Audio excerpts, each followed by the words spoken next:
Good morning, everyone. Before we get started, I'd like to officially welcome my new neighbor at this table, President Ray Cross.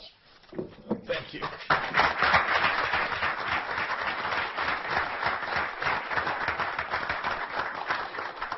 You see these funny things? Excuse me. Sorry about it.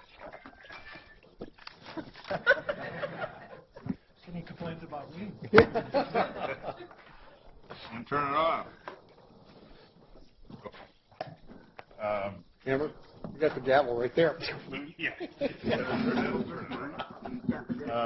You may see these funny-looking things in front of you. They are all on.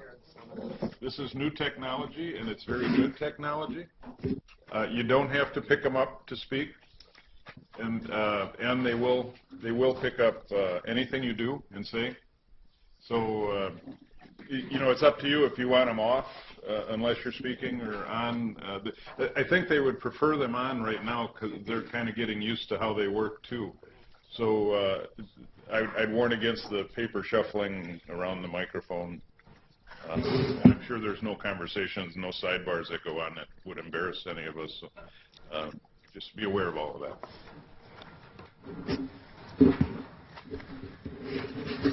Calling of the roll.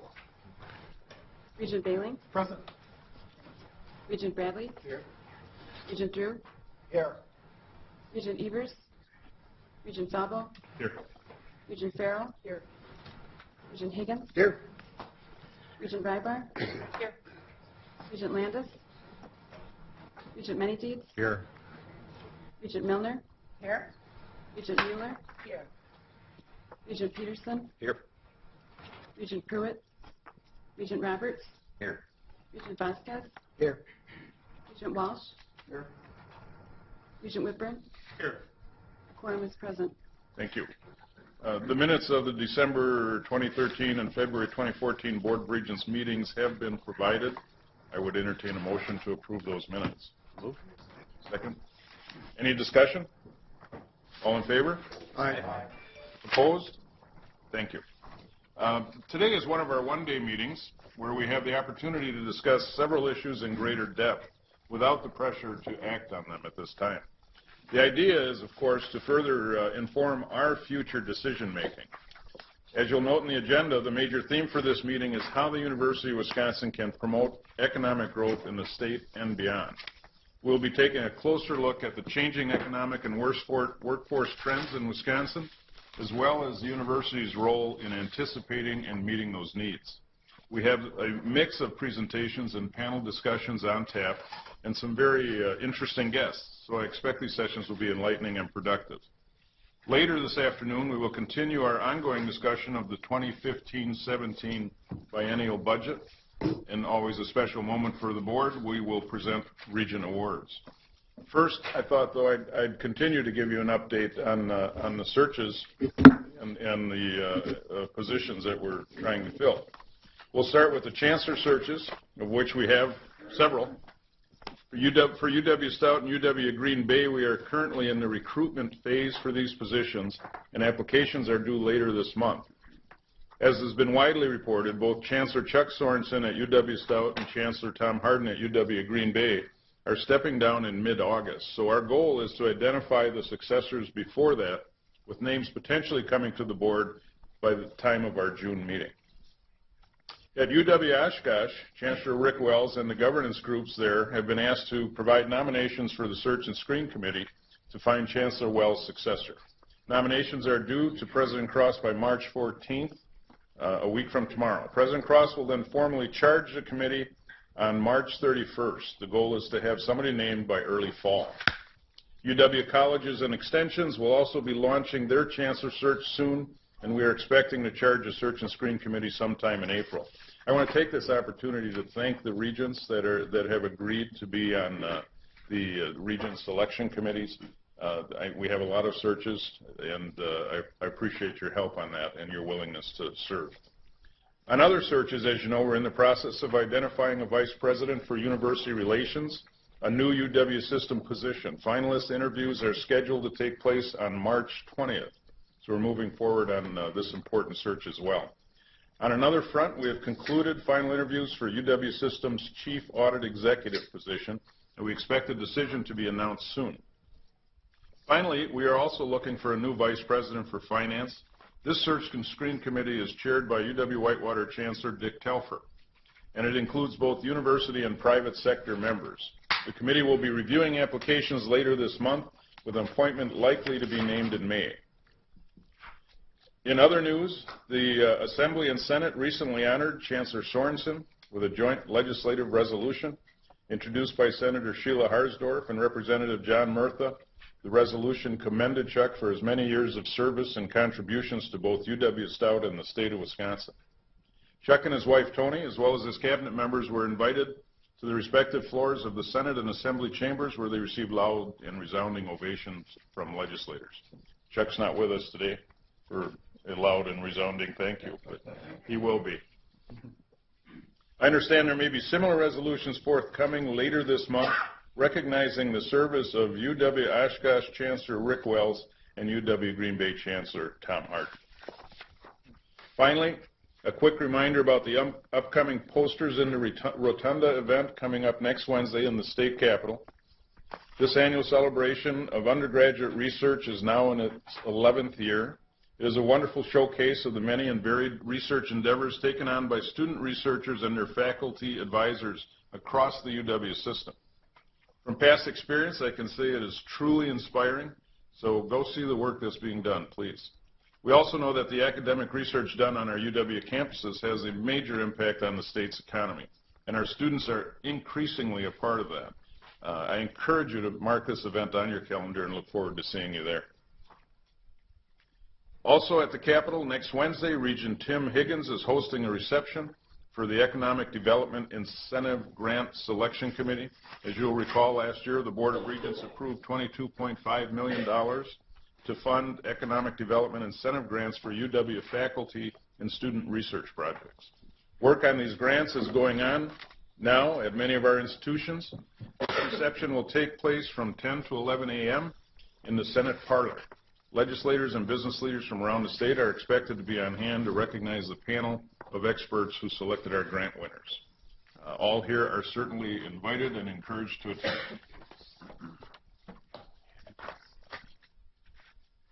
Next, we have a resolution of appreciation for UW-Whitewater Chancellor Dick Telfer, who very graciously agreed to serve as interim system president while we sought a successor to President Kevin Riley. Times of transition are by their nature challenging, and Dick was a joy to work with. Every day he brought his experience, his wisdom, a calm demeanor, and a keen sense of humor to the role. Under his leadership, the transition time was both productive and smooth, and we'd like to thank him for his service. And because we cannot do this without some whereases, it's my pleasure to read the official resolution of appreciation. And am I doing that over there? Okay.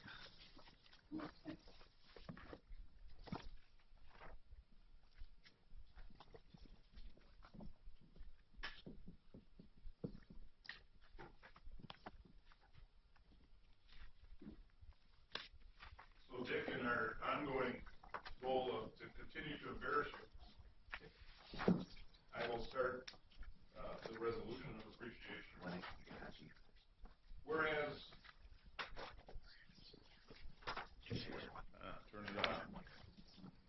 Whereas, Richard Telfer provided exemplary leadership as an interim president of the University of Wisconsin system between the tenures of President Kevin Riley and President Raymond J. Cross, and whereas to ensure a seamless presidential transition, Dick's leadership contributions and commitments began weeks before his interim appointment officially began, and much of his time and energy devoted to cabinet and other leadership meetings.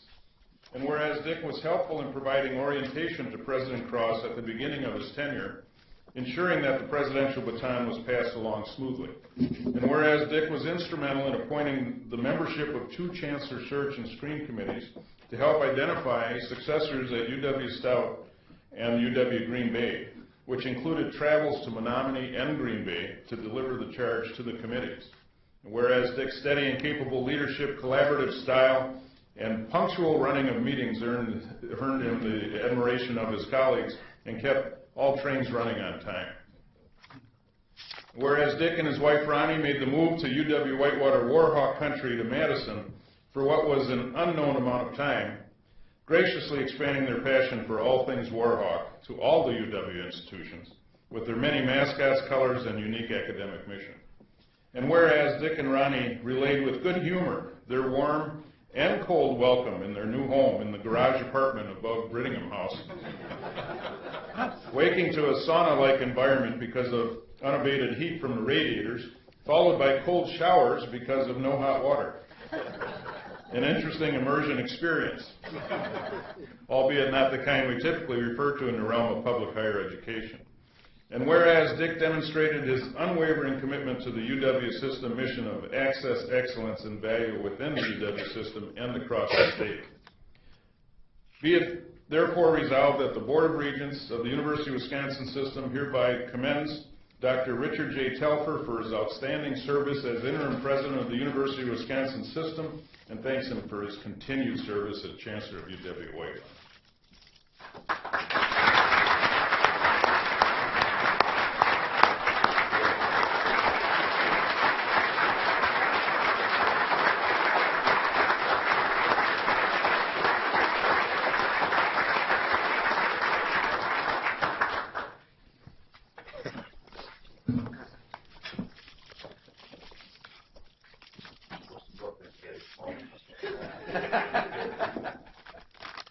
Well, the comment, I wasn't, thank you. The resolution is longer than my tenure.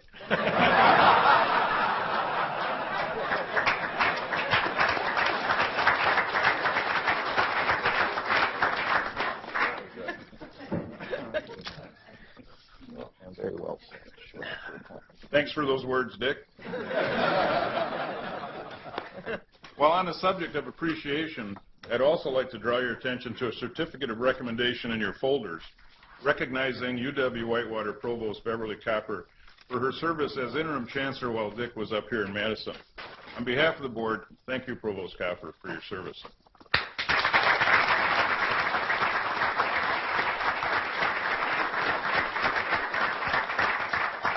I've heard from many sources in Whitewater that things have never run smoother. At this time, I would like to turn things over to our new president, Ray Krantz. Thank you, Mr. President. Good morning. Good morning. In military terms, you're supposed to respond. Good morning. Good morning. Sir. I knew this was a mistake. You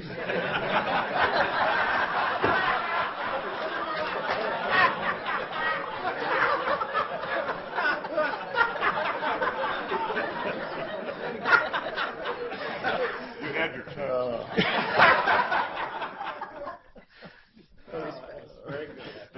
To be entrusted with serving as president of one of the country's most respected public university systems is truly an honor. And I sincerely thank the Regents for granting me this privilege. It's been 2.5 weeks on the job, so forgive me if I don't have it all figured out just yet. But I can tell you I'm energized by the passion, curiosity, and commitment to the pursuit of knowledge that I see and hear every day in the students who call our campuses home and in all those who work to make the University of Wisconsin a special place to live, work, and learn. Let's start by talking about the difficult stuff. We face some big challenges. We all know that. Unfortunately, there is no magic formula to solve these problems. What we can do is be open to ideas and suggestions and carefully listen to those around us. Engaged listening. That's the key. And that's my promise to you. Many years ago, while working as a consultant to a GM supplier, I discovered how important it was to listen to all stakeholders. I'd been tasked to find a way to reduce the wrinkling and the sewn edging around their sun visors, a small problem in the grand scheme of things, automotive, but nonetheless vexing. After spending hours analyzing the design and the tooling, I decided to head to the production floor to observe how the edging was actually being sewn in place. I watched a worker sew several edgings on a visor and observed how she wrestled with this wrinkling issue, trying to straighten it out. I finally asked her what she thought needed to be done to correct the problem. Why, we need the horn shaping the edging that fed the spool to be more curved, and the wraparound plates need to be tighter to the horn. It was that simple. The point is, she immediately identified what was causing the problem, and better yet, she knew how to fix it. But no one had ever asked, or worse yet, ever listened or paid attention to her. I was talking to one of my sons a while back about listening, and he suggested I check out the writings of the French philosopher Simone Weil. Miss Weil, who lived and died during the Nazi occupation of France, was well known for her humane approach to life and her empathy for others. She once noted, and I quote, "Attention is the purest and rarest form of generosity," end quote. Think about that. Giving attention to or listening carefully to our friends and our critics, especially our critics, seems so simple, yet it is seldom and rarely practiced. When you think about it, this is really what the Wisconsin idea is all about. Yes, providing the benefits of the university to all the corners of the state is our mission. But in order to really be effective, we need to better understand the needs of the people, businesses, communities throughout the state. Only then can we truly be engaged in helping to find solutions to their problems and, as our mission suggests, what I think is really an amazing mission statement, improve the human condition. To accomplish this, we have to be really good listeners, not just lecturers or good researchers. We have to pay attention. This means strong two-way relationships and open, honest communications. It's not just bringing the resources of the university to the people of Wisconsin, but bringing the problems of the people to the university. Listening, not just lecturing. As you may have heard, I plan to practice this considerably. I will begin a listening tour across Wisconsin soon. We hope to make our first trip later this month and keep going until I've had a chance to visit with students, chancellors, business leaders, lawmakers, alumni, and citizens from across the entire state. These are our friends, our neighbors. We have shared interests. We have a mutual interest in making Wisconsin a better place to live, work, and to raise a family. First and foremost, however, we need to better communicate our financial situation, fulfilling our pledge to create even greater transparency and openness. That's fundamental. Many of you have heard me say this. You shouldn't have to be a CPA to have a basic understanding of the university's finances. I mean, we are educators. We're supposed to take complex issues and explain them in simple and effective ways. When we can't do that, we keep trying until we find a way to do that. That's what educators do. It is vitally important that we succeed. This is my top priority now, today, tomorrow, and next week, and the next month, and the month after that. I want everyone in this room to have a basic understanding of our finances, to understand how much money we have, where it is being spent. Does this sound possible? I think so. And we intend to demonstrate it. We have heard clearly from legislators, the public, and our colleagues within the university that this is important, even necessary. And in fact, we are already well on our way to addressing this in 3 key ways. Let me share them. First, fund balances. We intend to provide a breakdown of our fund balances by institution, then break that down further by the classifications identified by the Legislative Audit Bureau. This will allow the board to more effectively implement the recently adopted program fund balances policy. It will also help all of us better manage our institutions while we are being clear about our fund balances or the money we are carrying forward. 2, regular financial reporting. We are in the process of developing a performance versus budget financial report. We plan to present to the board on a quarterly basis. This should help all of us better understand our position throughout the year, not just once a year. 3, redesign our annual budget development process. Currently, we ask the board to approve an annual budget built almost exclusively from the previous annual budget. Now we intend to include a projected actuals input piece, along with a projection of year-end cash balances.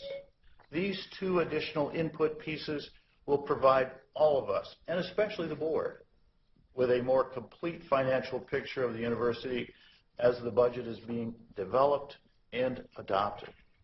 Later this afternoon, David Miller will share more details on some of these. We already have made significant progress.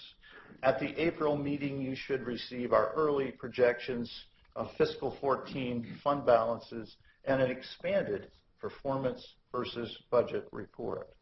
We will, of course, be using this new budget development process when we build the proposed annual budget for fiscal 2015. Building confidence in how we manage and communicate our financial interests is vitally important to all stakeholders: students, families, faculty, and staff, lawmakers, the governor, the people of Wisconsin, and the people in this room.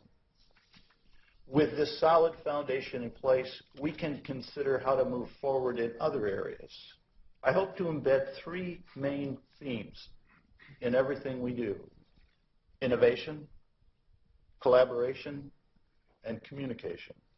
Let me start with innovation. As you probably know, I love innovation. Innovation excites me. We are in a new era with new tools and new models.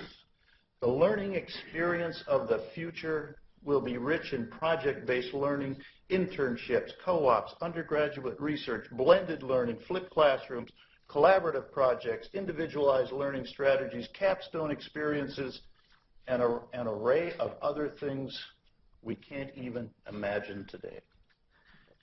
Many of these innovative approaches are already being used in some of our classrooms and labs. I hope to create an environment where innovation and experimentation are encouraged, but analyzed carefully and embraced where they work. Secondly, we must find ways to be more collaborative. Collaborations and partnerships have never been more important. Success in this era, today's century, requires working together internally within the system. We must celebrate our systemness, our different missions, our great individual strengths, the uniqueness of our institutions that make the whole so much greater than the sum of the individual parts. Like an orchestra, we need more than just violins and trombones to produce a great symphony.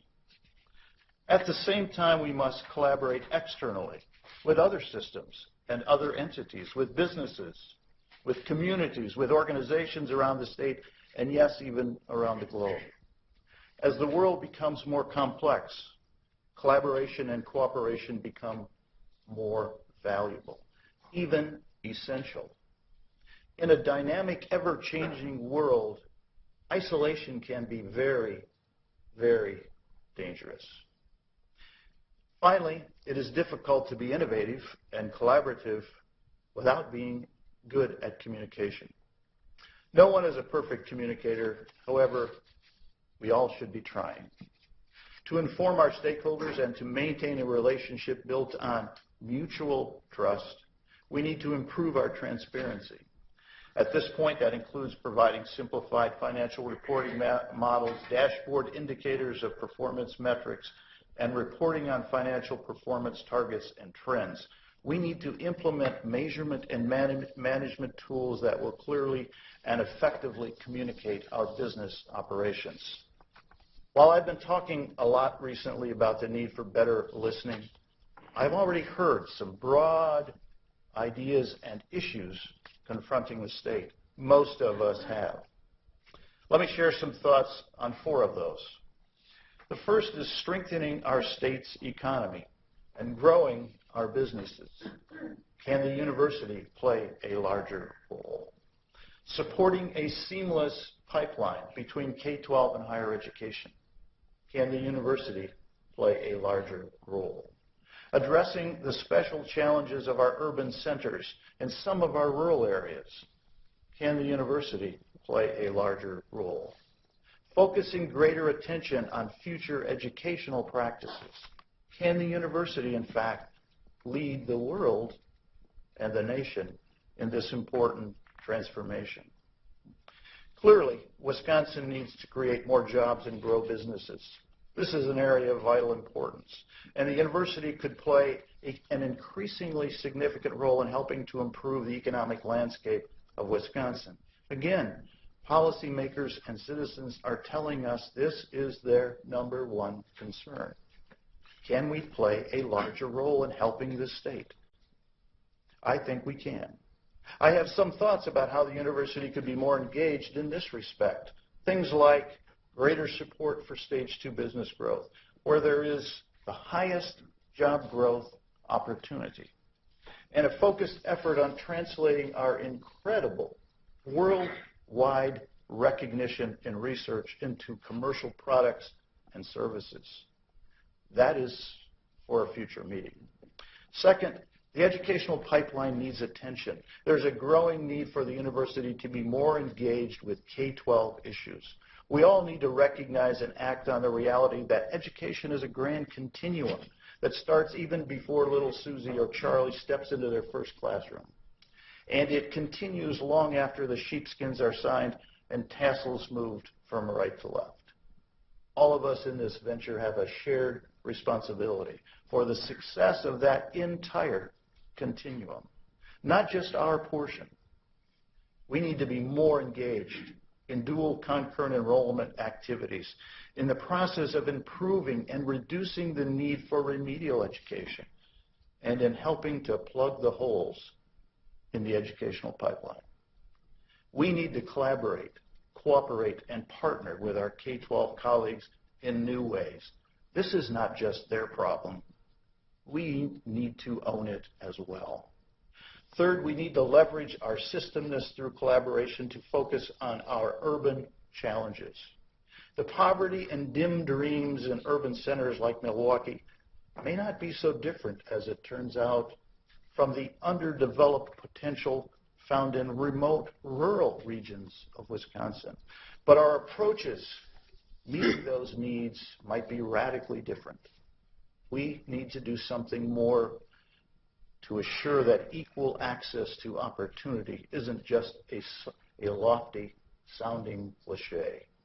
We need to help the state find innovative ways to deal with these issues and collaborate with whomever we can to move the dial to fulfill our mission to improve the human condition for all the people of Wisconsin.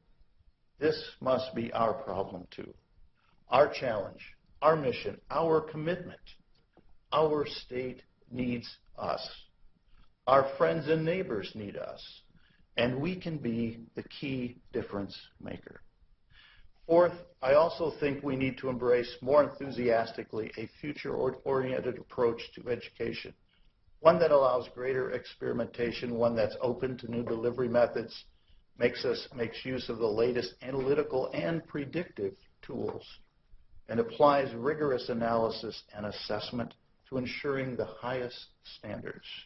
From high-impact practices to flipped classrooms to the flex option and so much more, we at the University of Wisconsin can and should be a leader in experimenting with, analyzing, and employing innovative learning practices that can make a real difference for our students and for our society. In whatever we do, we must always remember that University of Wisconsin needs to also be a university for Wisconsin. As a public university, the people of Wisconsin, the taxpayers, created and now support their university. The return on their investment has been significant, and it continues to grow. They need us now more than ever. As I have said before, and you can count on me to repeat this, our colleges, our universities, and extension networks are the pride of Wisconsin and the envy of this nation. I'm eager to work with the Regents and all of my UW system colleagues and chancellors to enhance these assets in ways that will benefit the entire state, in keeping with the state's richest traditions. The truth is, we don't know where the next important idea will come from, just like the GM supplier didn't know how to solve its visor problem until we listened to an assembly line worker. We can't afford to make that mistake here.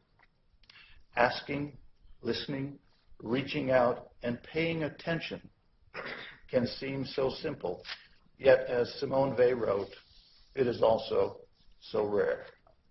In the spirit of Wisconsin, we must honor the value of two-way dialogue about what this public university can and what additional things we should be doing.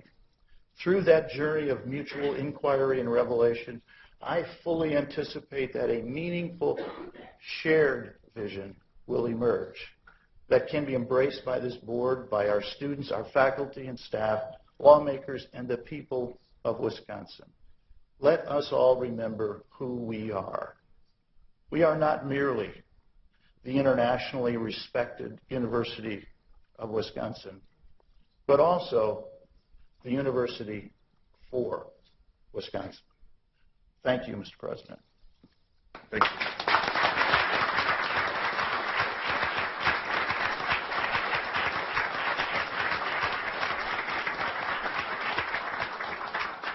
Well done. Thank you. I'll now call upon Regent Whitburn to present the report of action taken by the Business and Finance Committee. Thank you, President Falvo. Since I have the floor, I just wanted to mention two pieces of old business that we have pending, and because this is a shorter meeting, maybe Senior Vice President Miller could give us an update at some point on the carry-forward policy and where we're at. We're now in the 9th month of the fiscal year. And then President Riley appointed the committee to look at tuition distribution. And you will recall that the report was meant to be in June. We haven't heard anything yet. And are we going to see something in April? Just so members of the board have a feel for where we're at on those issues, because the clock is continuing to pass. I draw your attention to Resolution 12A, Business Finance. It's the only resolution, I think, in your packet. This is a one-year influenza drug research agreement that will bring the university $1,150,000. This is a major company in Japan. It's actually Japan's second largest pharmaceutical company. Actually one of the biggest business entities in the country. I would move approval of Resolution 12A. Second. Any discussion? All in favor? Aye. Opposed? Okay. Carried. Thank you. As mentioned earlier, the main focus of today's meeting is for all of us to get a stronger understanding of the many forces and trends driving the state's economy, thereby providing context for future decision making. As we all know, the university plays a key role in preparing students to be successful in an ever-changing work world. We also have a role to play in energizing industries, large and small, in meeting the state's economic and societal needs through our innovative thinking and entrepreneurial know-how. We have a terrific lineup of presenters and panelists here to share their experience and expertise. We are looking forward to input from all around the table and beyond, and rest assured we're allowing time for that discussion. To get us started, I'm pleased to welcome Wisconsin's chief economist, Dennis Winters of the Department of Workforce Development. Dennis has done extensive work in economic impact studies and workforce issues, so he is ideally positioned to help us better understand the relationship between labor markets and other economic and demographic specifics. He has been with DWD since 2006, after previously serving as Vice President and Director of Research for North Star Economics, Inc. in Madison. He has served as an advisor to private industry, government agencies, elected federal, state, and local officials. As Dennis is here to tell us, the economy has changed, and it's a fair bet that we must change too. With that, Dennis, I'll turn it over to you, and welcome. Thank you. Thank you. Good morning. Good morning. Good morning. I am here to lay out what we see as the economic situation in the state and the country, and what the workforce development challenges are in front of us, and going forward, and I'll lay out kind of where we've been and where we look to go for the economy, and then we will go into a part of the workforce talking about the quantity and the quality and some of the ramifications of the situation if things aren't changed. So with that, I'll proceed. I have a lot of information. A lot of it I'm going to go through pretty quickly. And I think you have materials available for you.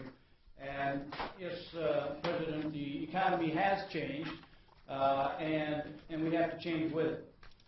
This is not a new phenomenon that has come about in this last Great Recession that we've seen, but it is something that has occurred for a while, and we're feeling it now acutely for a number of reasons, which we'll touch in this presentation. So, and I may be wandering back and forth here a little bit between the screens to point things out to you. I've got a lot of information. My whole group, I've got about 30 people in my group, and we're all about data. And so that's kind of how we talk, that's how we convey things, and that's how I'm going to present the information to you all. So, thank you. So the economy has changed, and so must we. And from a quantitative economist point of view, right, we look at things like this, and when we see things out of the ordinary, you know, we kind of say, huh, right? And then we divide into and delve into these situations more and more. This is a graph of all the economic recoveries since World War II, 16 quarters or 4 years after the trough of the recessions. And you can see this one has been the lowest, slowest growing recovery we've seen. Okay? And this is 16 quarters in. Some of these cycles had already gone into another downturn by that time. Another thing we look at that's a little different is this is the job losses and recoveries through these recessions since the post-war. And you can see most of these in the middle here, right, within a year previous to the trough and a year after, very V-shaped drops and recoveries in the employment side. And then starting with the recession in 91, right, we started to get very U-shaped in our drop and our recovery, and this red line is where we're at through this business cycle. So things have changed, and they've changed dramatically over the time, and certainly starting in about the early 90s. This is another graph that's kind of showing how this recovery has lagged. Now, if you look at the bottom axis here, it's essentially the general macro equation, right? GDP equals consumption plus investment plus net exports plus government. And you can see on every one of these sectors, we've been lagging from all the recoveries from the 60s on. Every cylinder here, and government actually has been a drag, right? You can argue that way, but it is a positive element in the equation, okay? But everything except maybe exports has got any resemblance of what we've seen in sections from there. So why is that the case? Okay, and I'll run through this pretty quickly. Well, one of the reasons is we're a consumption economy. All right, that's my presentation. All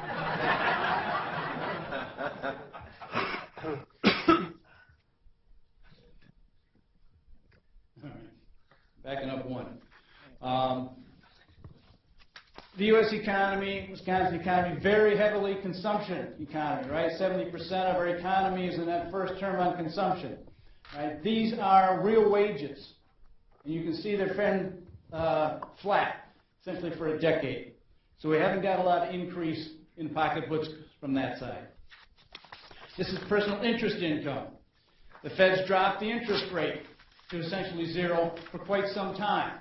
Now that's great if you're borrowing money. I've got a mortgage now at 2.75. That's great stuff. But if this is your income generation side of things, it's not so pleasant. And if you look at where we were and where we are now, we've taken $400 billion, right, out of the consumption side of this economy. This is our home equity graph and where we've been, part of the deleveraging that goes on there. And if you look at, we were using our home equity as checkbooks for a lot of the case. If you look at where we were to where we are, that's pulling another $1.2 trillion spending money out of the economy. This is our credit card, revolving debt. The difference between the peaks and now we're deleveraging, having to pay some of that off. Another $130 billion pulled out of the economy. Savings. There was at one point we actually had negative savings because we had home equity. Our home equity was going through the roof, and our retirement portfolios were looking very good. At one point we actually spent more than we made. Okay, we had this kind of appreciation. Now, since our 401ks have become 201ks, right, and we built back some of that, we had to start savings to build up that portfolio. The difference here is another $300 billion, $350 billion that we're not spending in the consumption economy. So you add all that up and you get about $2.2 trillion on the consumption side of things out of roughly a $14-15 trillion economy. You pull 15% of the fuel that makes this economy go out of it. So it's pretty hard to increase consumption when you've got flat wages, you're losing wealth, you're paying down debt, increase savings. And now we got gasoline back up $3.50 a gallon, and you all know the price of beef is going to be going through the roof here pretty soon. So that's what's taken so long to get to us. That's the consumption side. If we look over on the business side, right, we got record profits. They've been doing very well. Most of this has been in the bottom line, though, not the top line. Revenues aren't increasing so fast. Costs have been cut, and the results have been coming in on the profit side. I've been using this little cartoon for way too long, but this is kind of a summary as I see where the economy is at. Corporate boardroom, profits going through the roof. Still, with the economy this uncertain, we're not going to be hiring anyone until we see the employment numbers increase. But that's the catch-22 we're in right now. If you don't have the pipeline, if you don't have the demand, you're not selling the products. And on the corporate side, they've cut back too. There's $500 billion that they're not investing, right? The grease in the economy that they're not investing from where they were pre-recession to where we're at now. And where they are investing, this is very interesting, as it goes through the loop as the economy goes in spirals. This is where they are investing. The ones that are growing here, right? This is the investment in equipment and software. So think labor-saving investment, right? Productivity, technology. Where they're not raising things is in the structures. They're not building out production lines, okay? So we're saving labor here. We're not hiring the labor here because there's no demand coming in. There's no reason for us to build new production. The production that is coming, that's a little higher. We're solving it incrementally in these productivity investments we're making, okay? But that doesn't hire people up. And if you don't hire people up, you can't pay them, right? They can't buy stuff. We go to the bank side of it, the financial side of it. This blue line here is what banks are required to hold in reserves by the Federal Reserve. This is in case, people come to your bank when they want cash, you give them cash. The red line is what they're holding. $1.6 trillion, right? Over what they need. Here's some more fuel in the economy that's just sitting idle. And you throw in another $1 trillion of corporate America sitting on, right? Just in the wings. And this is why the economy isn't going anywhere. What is that date at the far left? I'm sorry. What is it? Which is what? What's the date at the far left? The date of the here? The date. Oh, the date. This is January 08. Okay, I'm sorry. Yeah, January 08 to October 11th. Right? This is as far as I've got it. And this is coming, and this hasn't changed much over time.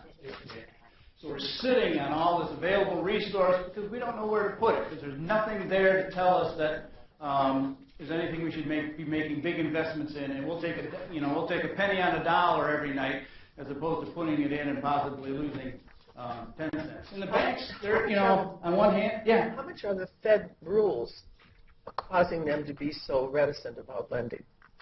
That's a good question. I mean, the Fed is telling, and the Treasury is telling banks, go loan that money, right? We got to get this economy started. But on the other hand, they're telling them, don't you dare, right? You got stress tests. We don't want you in there taking on anything that's a little riskier right now until we know what all your bank accounts amount to. Thank you. Yeah, that's right. And a lot of the bankers are telling them, we got money to loan, but on this incremental side, there's nobody building out the production lines where you need that allowance and borrowing. Yeah. But they're still way above their required reserves. Oh, yeah. Oh, yeah. $1.6 trillion just sitting there. Rules have changed significantly, though. Yeah. They have. And we're still... Tier 1 capital requirements at banks.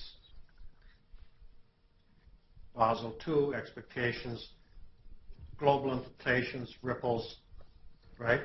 Yes. Yes. A lot of things have changed. We've been through the stress tests. We've had to increase the amount of capital we have on hand. And as you know, there's all kinds of discussion on that. Are we becoming less competitive, more competitive globally? Europe is doing the same thing.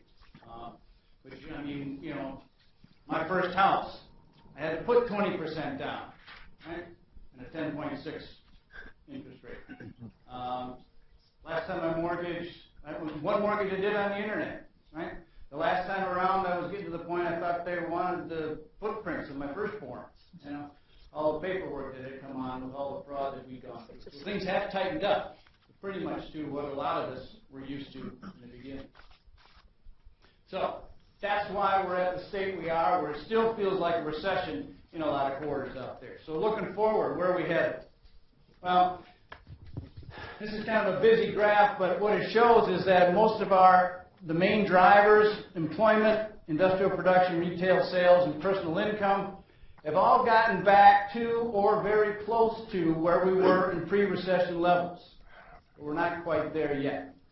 Okay? It took 9 quarters for this economy to get back to pre-recession levels from the trough. 9 quarters. Usually that happens in 2 quarters, 3, maybe 4 on the outside. This time around 9 quarters. We're just getting back to where we were on most drivers there. So I'm as optimistic for 2014 as I have been in 5 years, because we're just about even, and we can start to look forward. Could you go back one? Yep. This one? It's hard to read. What's the trough at the end with the red line? This red line, this is personal income less transfer payments. And a lot of this, as you may remember, we got a nice boost with all the tax changes, so a lot of bonuses were paid out in the end of 12, and essentially it sucked them from the beginning of 2013. So that's why we see a big drop here, and it came up. So that's reaction to policy changes. This is home equity. Again, this is where most people build their wealth. We lost $7 trillion in the equity markets just on home ownership. We've got about $3 trillion of that back. Right? So we've still got a long way to go for a lot of people to be as comfortable as they were 5, 6, 7 years ago. What has got us over the top on the asset side is the increases since the stock market. We're at new highs there, but we just reached even levels in real terms on the stock market. So we're just about even all the way around on this. Okay? So we're stabilizing there. We're looking forward. That's why you hear all this good news. We're ready to go. Well, we're getting comfortable at that point. State and local governments, big driver in a lot of places, with construction and things like that. This is the rate of increase before the recession. This is the rate coming out. Whole different ballgame there. I talked to a lot of municipalities, and they're like, we're about where we have to be. We're balanced now with the cuts, but we're not going to be spending a whole lot of money like we were certainly going forward. We just haven't got the budgets. Now, another thing that makes me optimistic here is this is domestic motor vehicle sales. It's a big driver in the economy, and the thing I like about auto sales, big supply chains, right, that feed into this thing. So it's a big industry as you go through. And speaking of policy changes here, you can see this bar here, nice tall bar. Anybody remember what that was?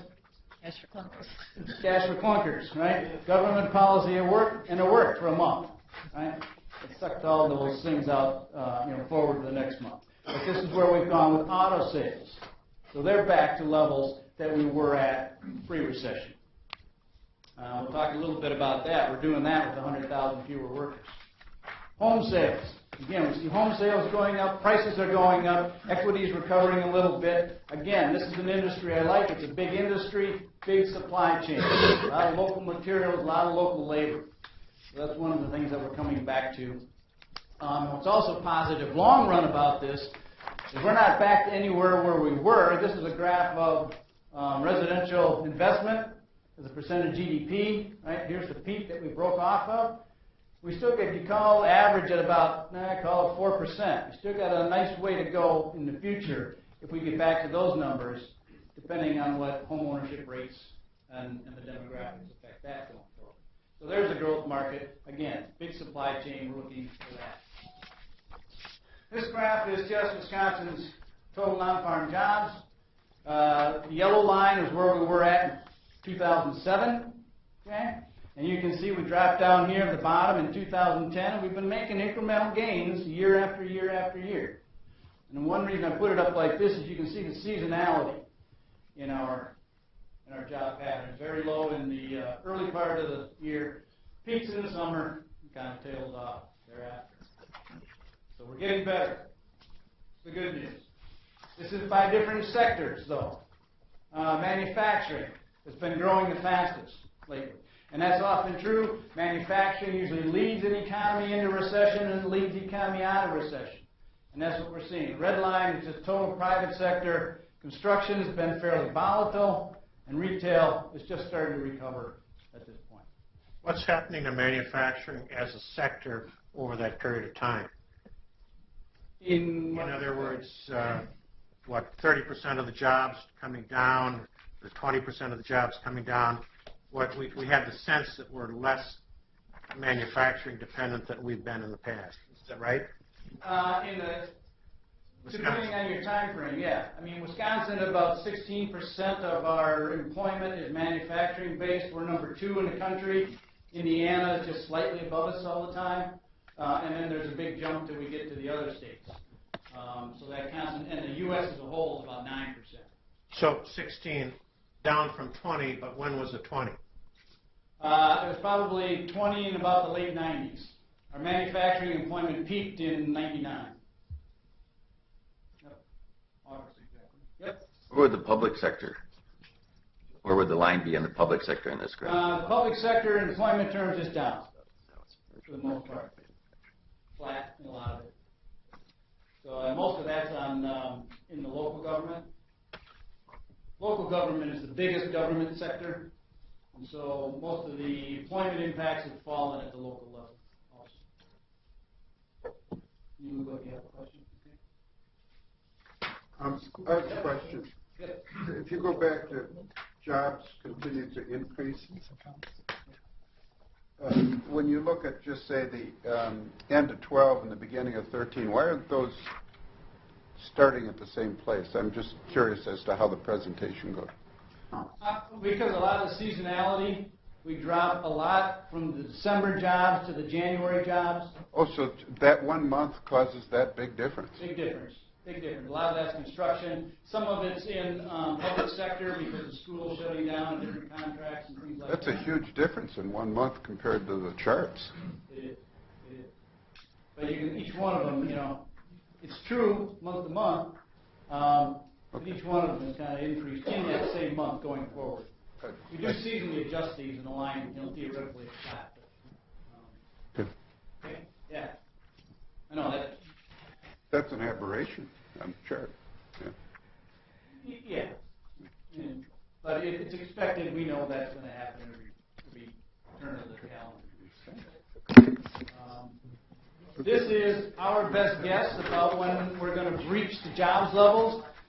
This line here is where we were essentially in December of '07. You can see 91, the recession, we barely were affected. Wisconsin almost skated through that unaffected. The 2001, the dot-com bubble burst, the 2001 recession, and you may remember at that time there was a whole period of jobless recovery. Well, that's this 2-year period right here. This line is where we've fallen. This is where we've gained since the trough. And our best guess, this trend line, is July of 15 when we're going to hit the jobs breach. When we're going to get back even in the '07 jobs numbers. And this line, this trend line hasn't wobbled back and forth the month maybe, through this whole period. So it's been a pretty consistent growth rate going forward. Yes? How are we doing vis-a-vis the national conversation about withdrawal from the market? In other words, maybe lost your job, looked, and then just pulled back. Are we experiencing the same kind of experience as the rest of the country in that regard? A little better, a little worse. How are we doing? And you're kind of referring to what we would call discouraged workers? Yes. Those that drop out. It's very interesting because there's, how can I say this? What's interesting is that they quit all the extended benefits now, the Fed, as of the end of the year. What's interesting is North Carolina quit those 6 months before. And so it's looking at what happened. What was interesting in Carolina is that their unemployment rate just dropped. But their labor force participation rate dropped. So essentially all those people, when they lost benefits, they dropped out of the workforce. Some of them got jobs, incrementally there, but a lot of them just dropped out of the workforce. So we'll see what's going to happen. We haven't got enough data yet to see that coming into this year. But we're pretty much in the same mix there of our labor force. Wisconsin's labor force participation rate is actually higher than the national, and we're one of the top states there. Mostly because we have more kids and women in the workforce than the rest of the population, the rest of the country. So, okay. So summing it up, this section, this is a new economy. The recession was broad and deep. All industries, all geographies, pretty much global. It's the first time ever that global GDP actually went negative. Recovery has been hampered by a lack of confidence, higher risk, as we talked about before, where to put the money, slow job recovery, and hence the slow demand response that we've been seeing coming back to drive this economy. The outlook is positive, but subdued. I'm looking at about a 2.5% GDP growth this year, which is some of the best we'll have in the last 5.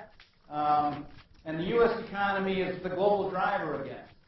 About a year and a half ago, China was kind of pulling us along as we were exporting there. Now that's gone away. Europe's gone away. America has stabilized broadly, and we're about to step up. It's just a question of what it is that's going to jumpstart our economy going forward. And that's the thing that gets me up in the morning, my constant question every day. What is it? I keep searching for what it is that's going to jumpstart and get us over the hump. But I think on the whole, we've got enough base and enough momentum to keep us going at a fair rate. So, Mr. President, that's kind of a, yeah. Question. Has the United States improved that much, or have China and the Asian countries and Europe declined that much? Well, it's a relative thing, right? So the U.S. relatively has been doing better than certainly Europe. Europe, just some of those countries are still in recession. Some of them are just about to get even. And Asia has, you got to remember, China usually grows at 7.5% a year. Right? So if they come down to a growth rate of under 7, that's a slowing. And their economy is about 30% based on trade. So, and a lot of supply goes in there, they supply a lot of things. So in the sense that, relatively, yes, we've become more stable and more secure. Does that answer your question? Okay. Could you go back to the jobs recovery slide? Yeah. And how does Wisconsin, and maybe this was already asked, but how does Wisconsin vary from the national figures? Right. This is Wisconsin. Right. The U.S. is still down jobs. There are very few states that have breached the job mark. In Wisconsin, there's a few locales that have. Dane County has. I think Stevens Point area maybe. There's another couple of little MSAs that have actually gotten above 07 levels. But if you overlaid the national data on Wisconsin, what would it look like? It would be a little bit higher than this. Okay. Coming back. And I guess, then what are the drivers of it? You said the increase in manufacturing. Well, what's helping Wisconsin some is that we are a manufacturing state, right? So as manufacturing grows, we grow also, more so than the rest of the country. But what was supporting us a lot was exports to Europe and East Asia on our manufacturing side. Exports in 2013 out of Wisconsin are actually down for 2012. So that's kind of hurt our manufacturing. Am I getting there? Yeah, I think so. And what effect do government policies have on that curve? I'll leave that to y'all.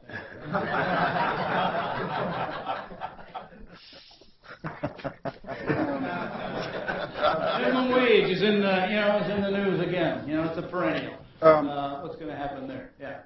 Almost all your slides, from the real estate, the auto, the cars for cash, the restrictions on banks, these are all federal policies. And I've heard this argument over and over, but I can't identify anything that is local in terms of the issues that we face. I was very involved in the derivative lawsuits, and it was just unbelievable what the balance sheets in this country look like after that. And this is all federal. So my question is, for all these charts, is there much that the state itself can do and has impacted on those charts in terms of changes?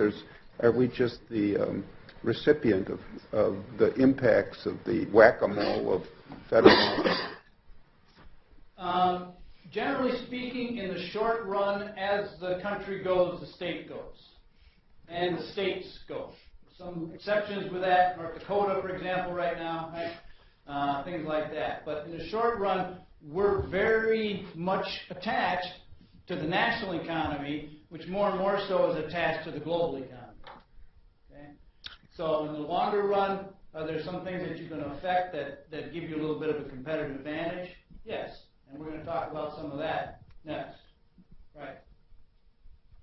So, yep. As usual, Regent Walsh asked my question way better than I could ask it. Okay. Thank you. I have a question. How long has your outlook been positive but subdued? How far, is this, did you come to that conclusion recently, or has it been a few years? Or? Yeah, well, it wasn't a New Year's resolution, but where I started kind of tipping over to the more optimistic was in the fourth quarter of 13. Okay? Because things had set up, we were seeing good numbers. We had gotten to levels, right, that were fairly even. It had spread out across most industries, and things were looking positive. Just when I was about to write an article on this is great stuff for 14, we got a series of less than desirable numbers in on the workforce and some industrial stuff. How much of that's weather-related, we're trying to figure that out, and time will tell. So it's been, in the last few months that have convinced me that 14 is actually going to be better than what we have seen. Because every year it's kind of been, this is the year, later in the year, and it never panned out. So I think this year we've got that stability and momentum going. I think what we've seen in subdued numbers, if it is weather-related, we're going to get nice boosts here in the spring and summer. And then if that lasts through the fourth quarter, I think we're making good progress. The employer sense of business climate. CEO magazine 4 years ago, Wisconsin ranked 42nd. Today, Wisconsin ranks 17th, right? That's what I read. I didn't read the survey, but does it matter? For sure, it matters. I mean, it's one of these things, perception is reality, right? So that's the first thing you try to change is someone's perception, and then hopefully the reality follows on. So, but those surveys... Fiscal condition under control, tax policy improving. The only state in the country with fully funded pension program. Those are all positives. All steps toward goodness. Right. Those are all positives. Absolutely. Absolutely.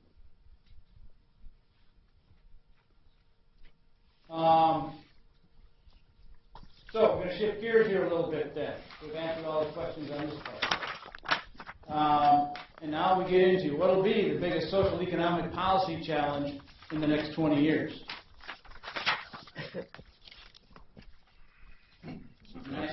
You're looking at it. Look around this room, you're looking at a lot of baby boomers, okay? Can't wait to get one of these scooters. Great. I've already got one of these. We've been married happily for 27 years.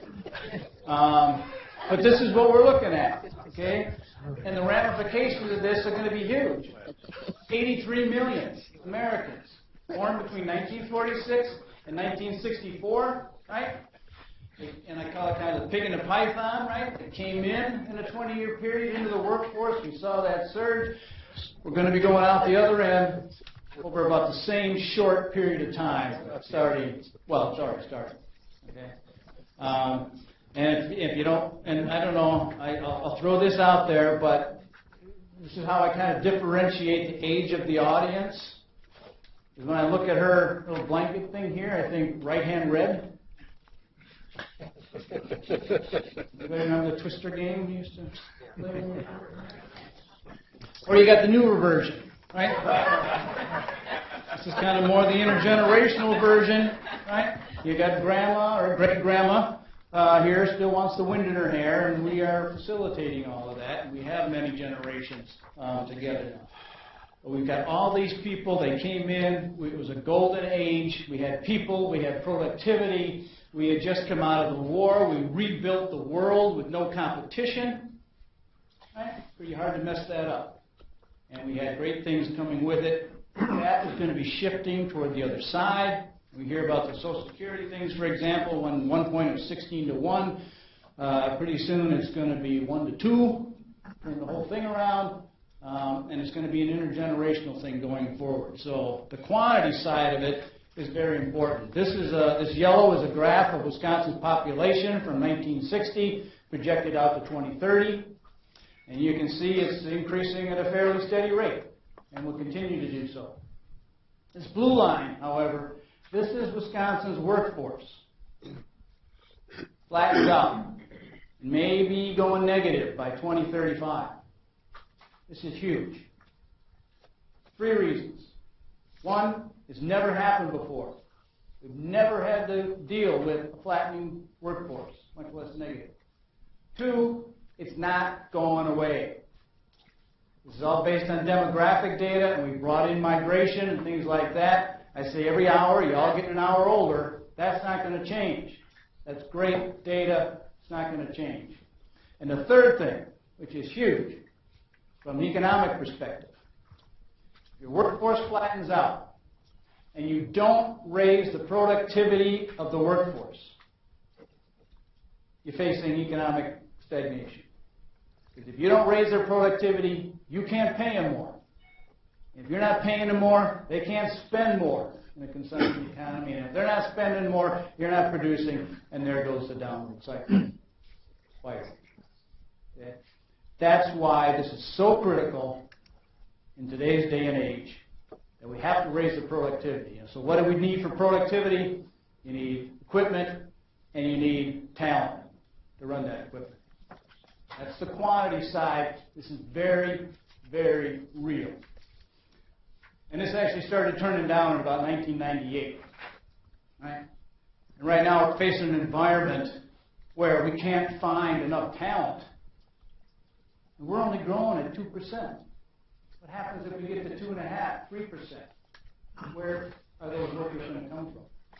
And they're just lining up at our door. Construction folks, where are we going to find them? Manufacturers, where are we going to find them? Nurses, where are we going to find them? Tellers, actuaries. Just about every industry in this state is wondering where we're going to find the talent. But if technology is replacing human workers, wouldn't that offset this trend that you're discussing? Yes, it will to a large extent. And we need that for this very reason. But what has to be coupled with that increased technology is increased talent to operate that. So let's move there on the quality side of things. Okay? Patrick Schillinger, former Wisconsin Paper Council president. The days are over when you could walk into a paper mill with a high school diploma and expect to run one of the machines. Okay? The technology is way beyond that. We're putting out more paper per, right? But we're doing it with a lot fewer people. But those people now have to be able to know how to run the machinery, diagnose the problems, troubleshoot, fix the problem, and get it up and running again. Okay? We'll talk more about that going forward. I put this in there. Anybody know what this is? I don't expect you to. Okay? But I put this in here. I took this at a home show with my telephone camera, cell phone camera. I'm looking at this thing, I'm thinking, you got all these little levers down here, you've got all kinds of dials, and looks like game show, or, video game levers and everything, dials and gauges. I'm thinking, the only thing I know how to do on this is not press the red button. That's my area of expertise. But this is on the back end of a truck, and all it does is drill holes in the ground for wells and geothermal stuff, right? A $250,000 piece of equipment with this on the back end to drill holes in the ground. My point being that just to drill holes in the ground, you've got to know what all this stuff is, you've got to have the training, you've got to have the talent, and you've got to know what you're doing. 50 years ago, 60% of our workforce was unskilled. Today, 12%. Okay? Obviously, been made up by the skills, and that's a large range of skills. What's a skilled worker by definition? Right. By definition, a skilled worker is more than essentially manual labor. And we can look at it in a lot of things, how much training you've had. So it's essentially anything that has more than a year's worth of training. And there's a lot of jobs now that didn't need skills back then, like digging holes, that need skills now. So that's part of it. Okay. Yep. Previous data showed non-farm jobs. Does this also include, does this have farm jobs or non-farm jobs included with this data? That I'm not sure. Okay. But we do know that on the non-farm or on the farm side, right, a lot more sophistication, right, a lot more technology, a lot more product with a lot fewer workers. Right. Mm-hmm.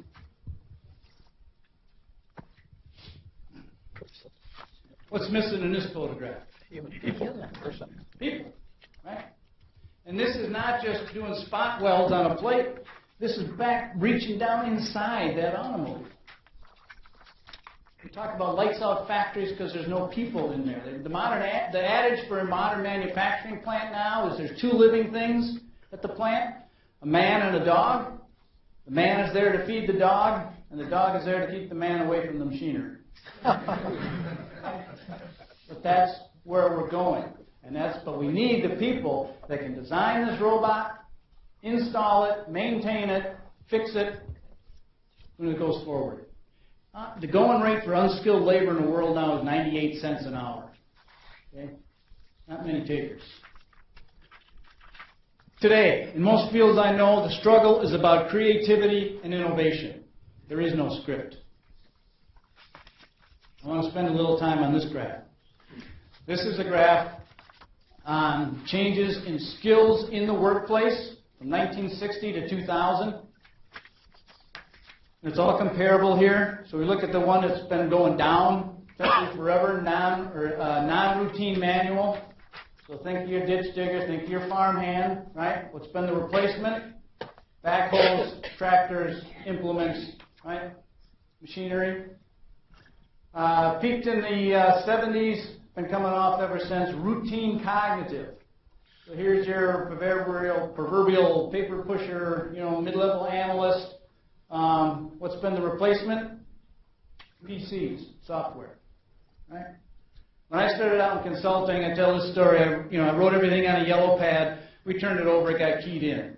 It put computers on our desk. So now we're punching in finger by finger in the keyboard, but 4 staff gone, right? Because it was more productive in the whole run. What's peaked in the 80s has been coming off ever since. Routine, manual. This is your proverbial production line. Okay? What's been the replacement? Lasers and robots. If you've been into a modern manufacturing facility lately, sparks are flying, but there's no people there. And the material keeps moving on, gets bent, gets lined up with lasers, more robots in, etc.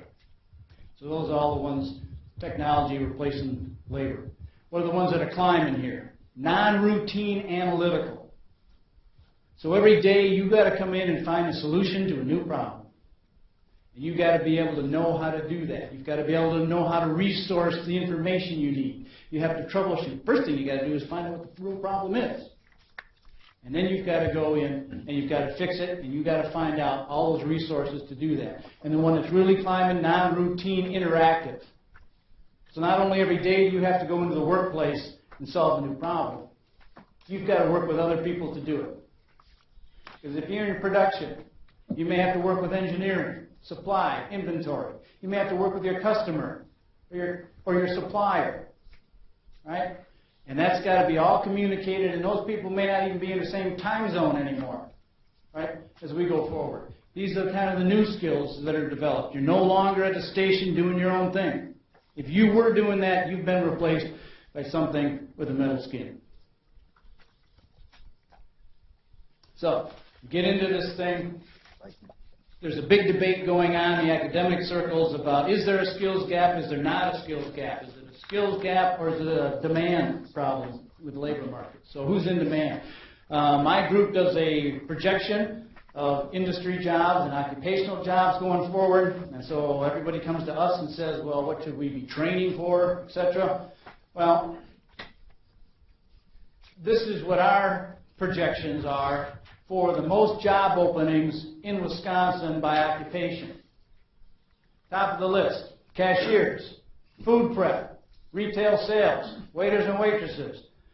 Now we get to registered nurses, customer reps, truck drivers, bartenders, some teachers in there. Now what I want to point out here too is that the red is replacement jobs and black is growth.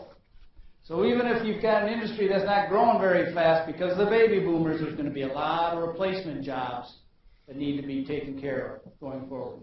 So this is our projection list. Then I said, well, let's find out what other things are doing. This is the list from our Job Center of Wisconsin posted job openings. This is where employers in the state post what jobs they're looking for, that they have open. And this is their list. Customer reps, production workers, personal care aides, registered nurses, truck drivers, the list goes down. Here we got tax preparers, tellers, welders. Okay? So this is their list of 15. And then I said, okay, what are we hearing out in the field? So I asked my staff and other people that they work with, what are the jobs that you're hearing that people have the most difficulty filling? And we get this list. Heavy truck drivers, welders, customer service reps, CNC, maintenance, here's nurses, right? Food prep. So now I've got 3 lists with about 40 occupations. 5 of them show up on all 3 lists. 2 of them, or 3 of them show up on 2 of the lists. So the question is, who is in demand? Well, it kind of depends who you talk to or who you listen to. Here you got food prep, customer service. This is all retail. A lot of turnover, low skill, low paying, registered nurses, truck drivers, healthcare aides. We know healthcare is going to be becoming, more in demand as this same gray tsunami takes on all this healthcare that they need going forward. And then to make 2 lists, your welders, material movers, and retail sales. So depending on who you're working with and where you're at, it's a mixed bag of where the demand is for which workers. And then we hear all the time, the studies here, what are the skills that we need in these workers? Could you pause a second? Yes, sir. Go back. We have been at the national average with regard to per household income, right? A little below. Yeah, pretty close. As the big 5, and aside from that, higher skills, higher income, everybody's goal. Mm-hmm. Our goal here as we present certificates, degrees, graduate degrees, middle class, expanding, et cetera, et cetera.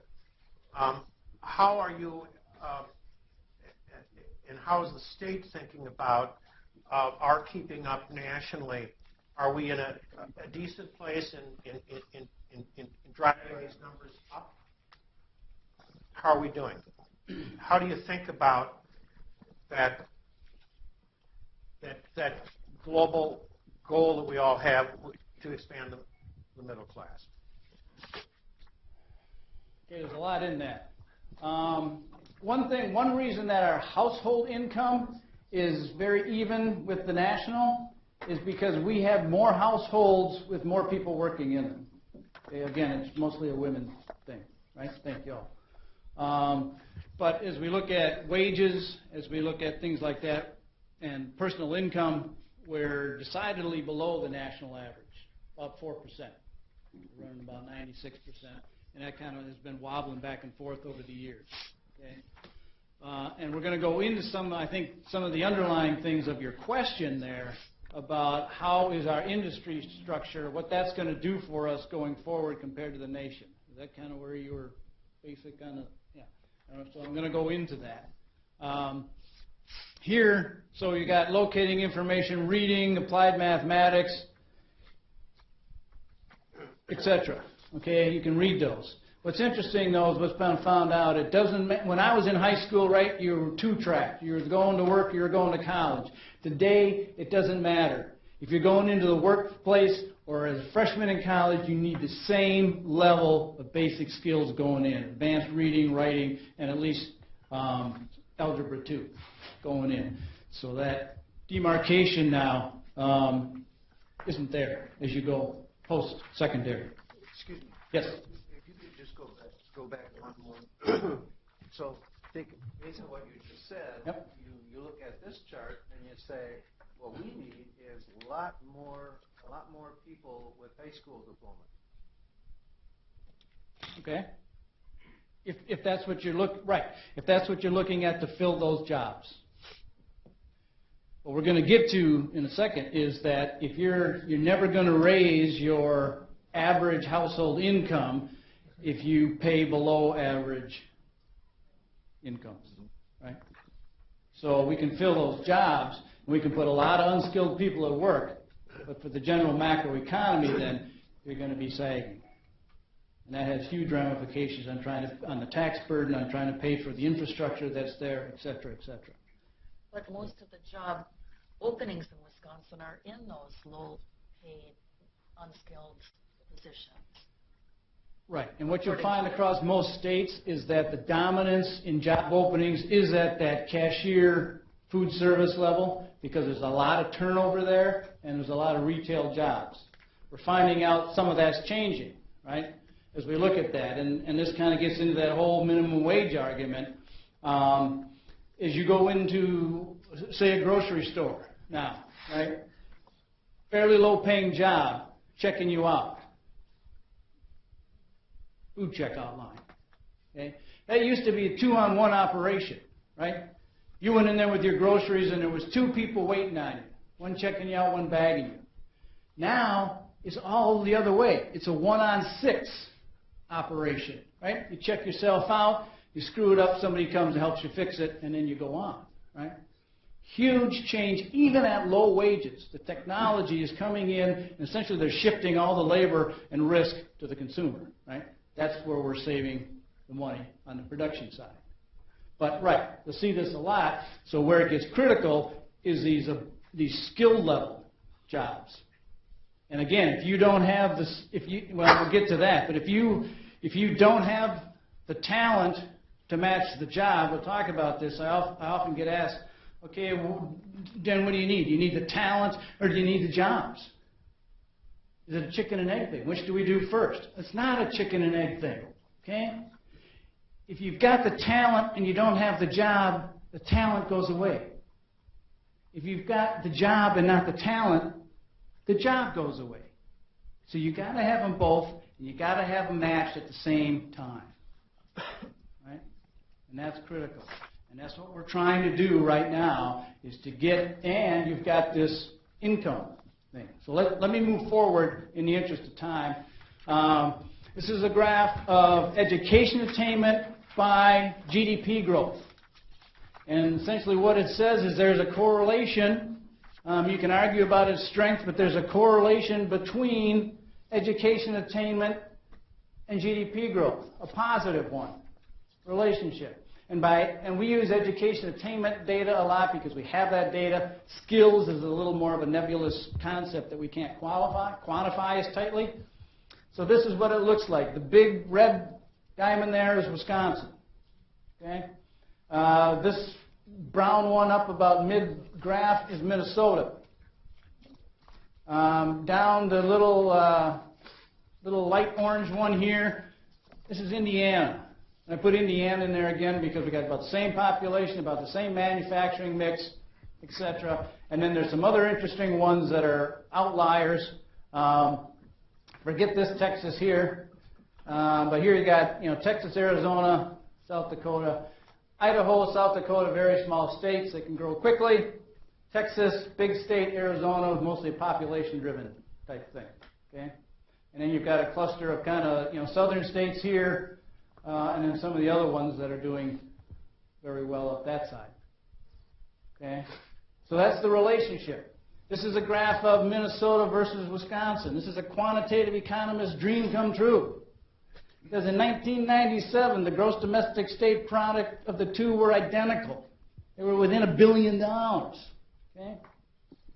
Well, obviously one's doing better than the other over this period of time. Okay? Why is that?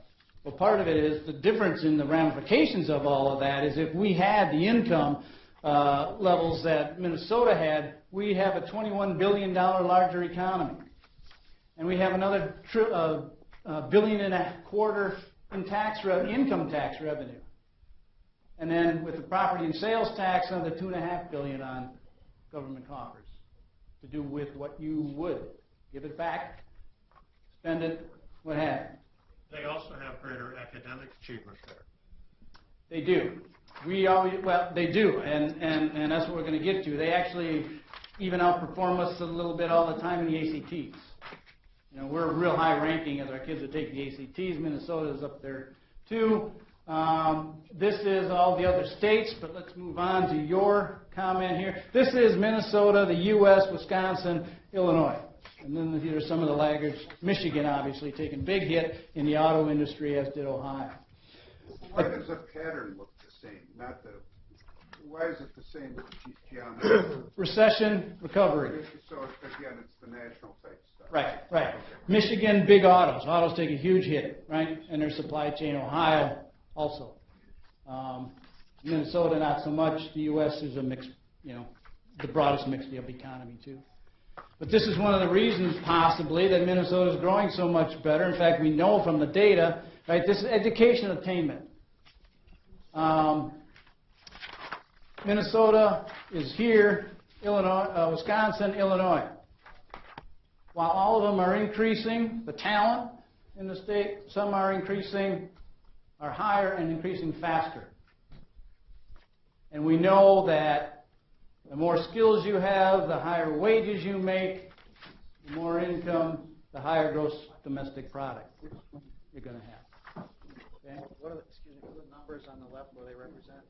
This is the share of people over 25 that have a BS degree or more. Okay? Yep. Education attainment. So that's what we're looking at. And we know that, like I say, the more skill you have, the more money you're going to make. This is what today's demand is in the skill shift, and I pulled this from Moody's.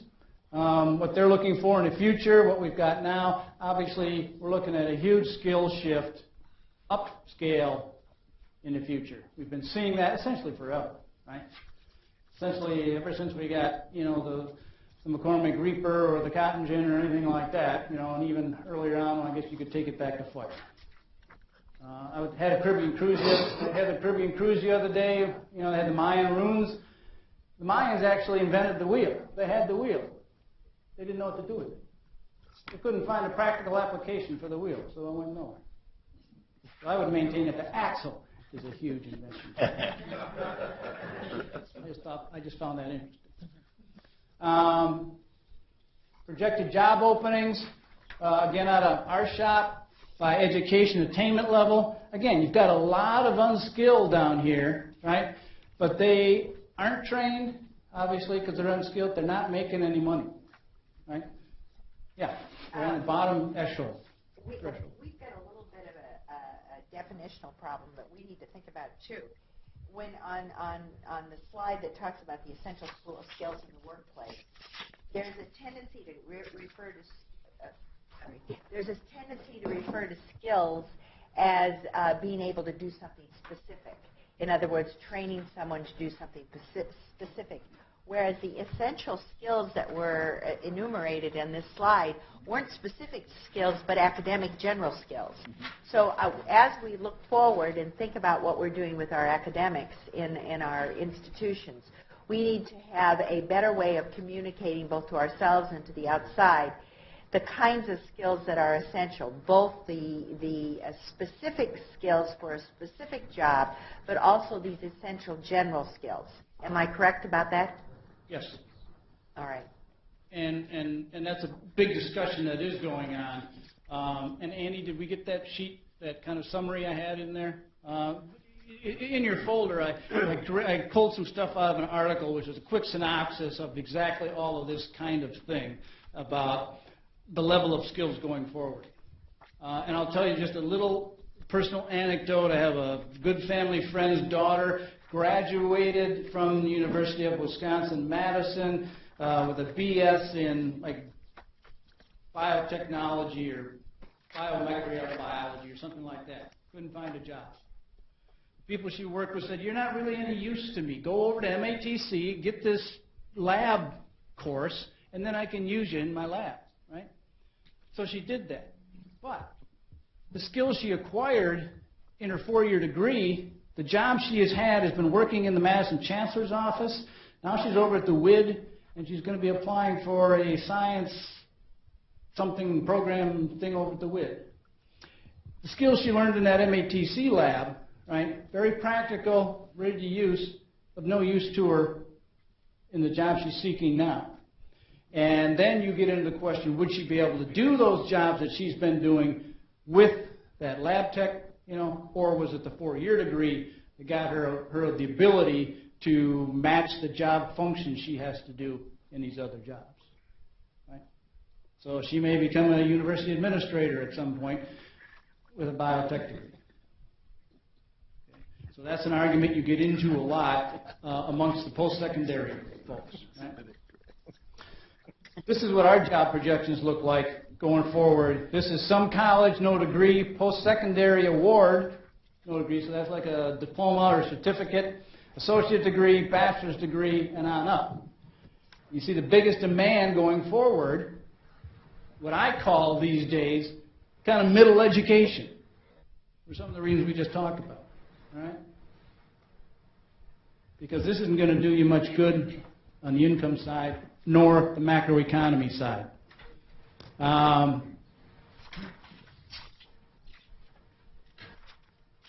That graph looks a lot like the other one, doesn't it?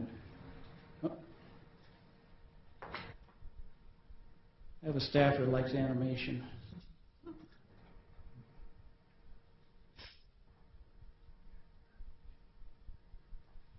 All right, I'm not seeing a change in those two, so let me check my notes.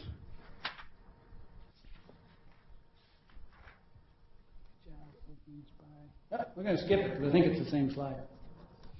Okay, this is mean annual earnings by occupation and training. This first bar in the white line is all occupations in the state. Construction jobs pay a little more, production jobs less, apprenticeships more, and you can go across. Then we get into the education. The AD is associate degree. BS, right? And then I threw in a bunch of other occupations just kind of for completeness, where you've got RNs make a lot, welders not so much, truck drivers in the mix. A lot of this mechanical engineer, computer manager, economist. I'm surprised I make that much on this graph. Historian, clergy, and actor, right? So various schemes across the thing, and what they're making on the data we have. And then you can kind of look at this, which ones need post-secondary education and which don't. If you want to make more than $30,000 a year in this state, and probably the country, I'd say this state, you have to have some kind of post-secondary education, unless you're in sales, which, you know, you can do great things there. Yes? Question. Yeah. Because we have such a quality technical school system compared to some other states at least, because when we look at the baccalaureate degree, we're not seeing the results of those graduates.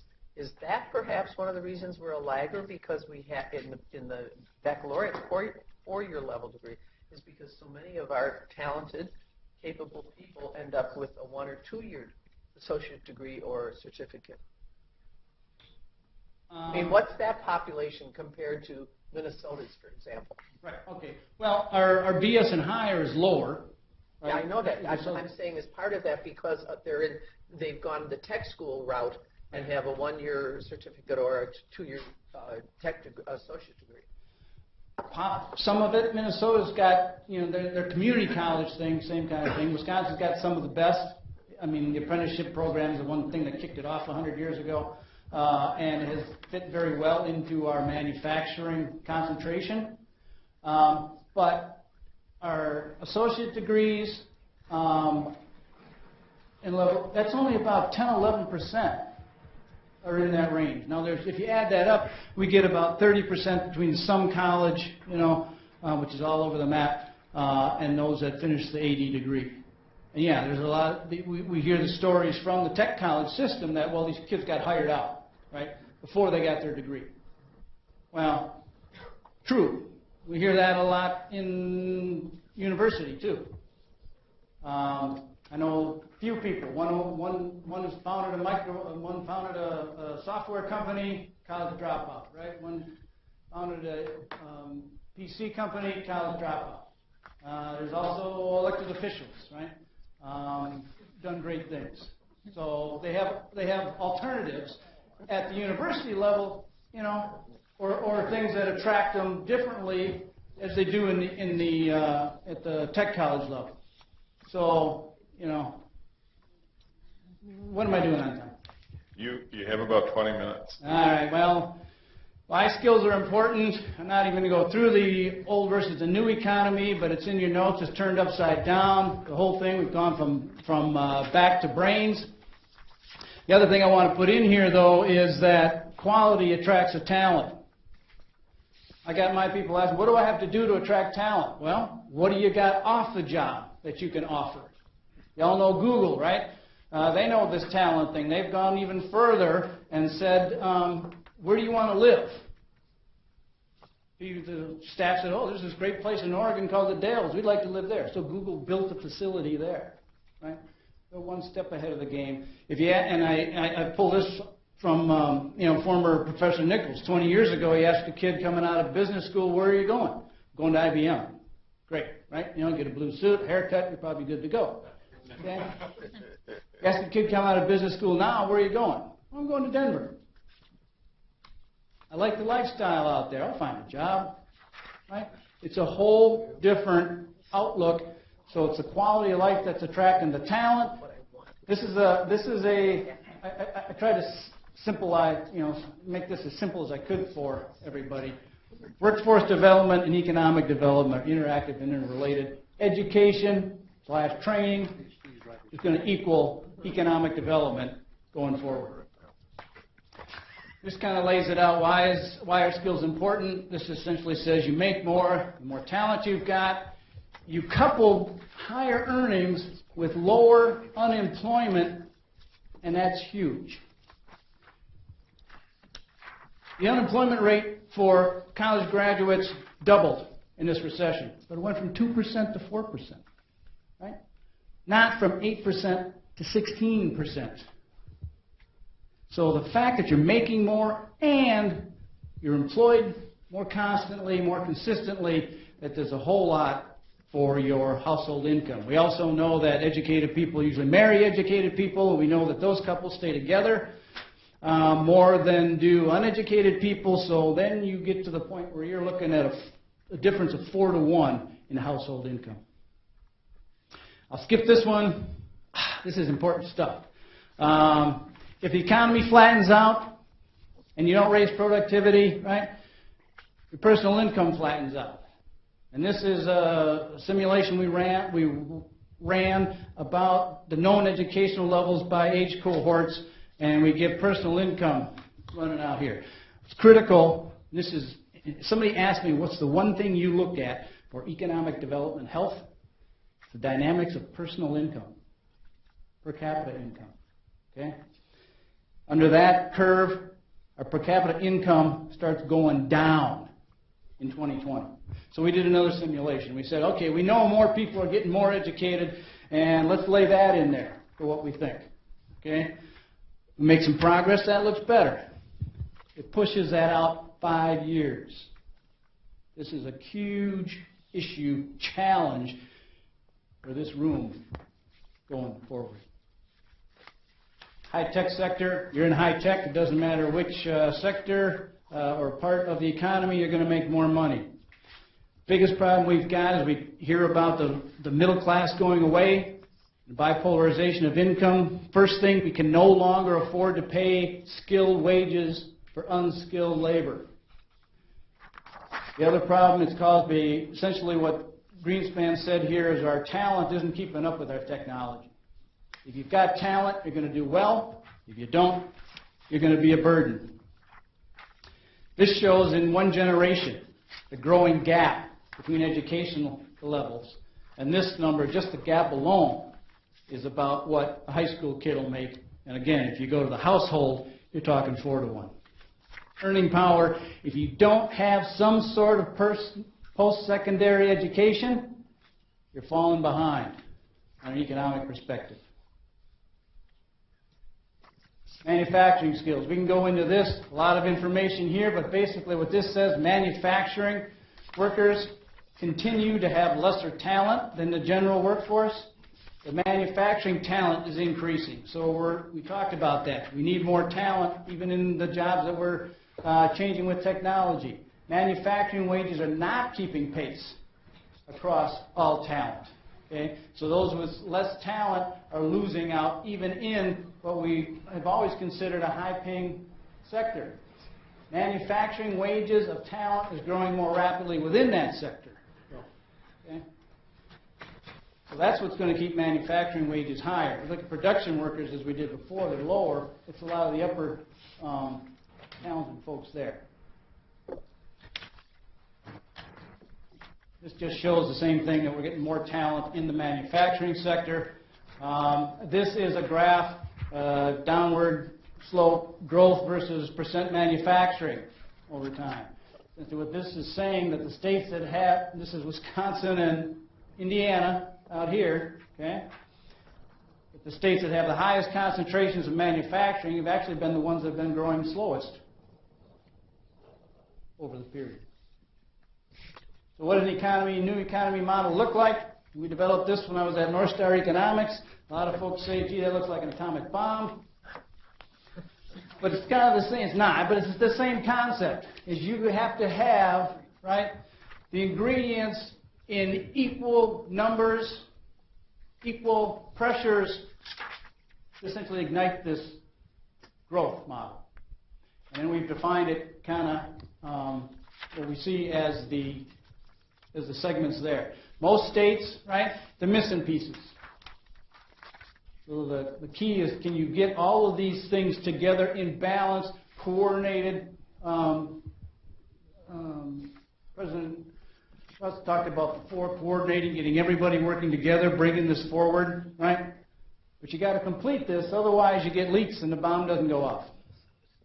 So that's it in a nutshell. The workforce is the cornerstone for the new economy. It's going to be becoming more and more so as we go forward, because America cannot afford, 98 cents an hour unskilled labor. We don't have those workers, and we can't compete on the labor side. We have to compete on the talent side. China's population is going to peak out in 2040. The workforce already has. They've displaced over 100 million people through technology. They have a skills gap. In what year? China. What year did you say? Population about 2040 peak out. The workforce is peaked out right now. That's why they keep rethinking this one-child policy that they've got. That's what I have, President. I'm sorry I had to rush through some of it. No. Obviously, there's a lot in there. And if you have other questions, we can certainly follow up after. Yes. Is there questions, discussion? Drew. Dennis, excellent presentation. One thing that you really see back in job openings, the juxtaposition about all of the openings that we have today, customer service, customer care, clerk, retail, and we're dedicating resources today to that. Fast Forward grants are going towards some of those clusters. But we know long term that doesn't produce the kind of income levels that we're looking at. You feel like you have to chase in both directions to get people employed, perhaps send them back to school to get certification or what have you to increase their economic profile. How do you handle that coupled with the recognition that we've got to invest heavily in new technology workforce, right, with soft skills and all of those elements? Try and get people employed to incentivize them to get more education. Is that one way to think about it that makes some sense? Yes. Because we're doing that today. Right. And you want to make sure that you're not throwing bad money at good or good money at bad, so to speak. One of the constraints on the Fast Forward grants is the training had to be less than a year. Well, that's precisely right. Yeah. They started out at 12 weeks, and I'm like, you're going to be training up a lot of cashiers. So they got extended out at least 12 months, which can get you, a diploma or a certificate going forward. Yeah. But that's critical. And I talk to young groups, and I ask them, how many of you have got lifelong learning embedded in your lifestyle? And the hands that go up, I know, are going to be doing a lot better than those that aren't, because the technology is changing just too quickly. Anybody asking for a webmaster anymore? No, middle schoolers are doing that. So going in a different direction, Okay. Particularly in Wisconsin, when you look at your atomic bomb model right towards the end of the presentation, when you contemplate many of those elements, we have most of them. Business and financial resources may lack a little bit, but we certainly sell, at least at the private sector level, quality of life, right? Mm-hmm. Particularly in Dane County or even, our business regions in Wisconsin, short of weather, we really sell quality of life. We also utilize that to pay less.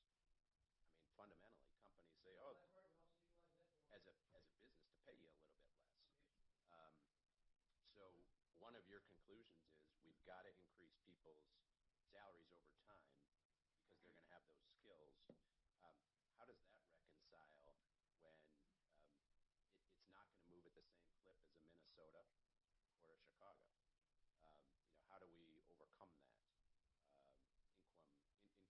inequality that we're facing? I think we've got that today. I think we'll continue to stack that over time. So it's going to grow. You're going to continue to have knowledge workers making more money, but incrementally it'll be less than our neighboring counterparts short of Michigan.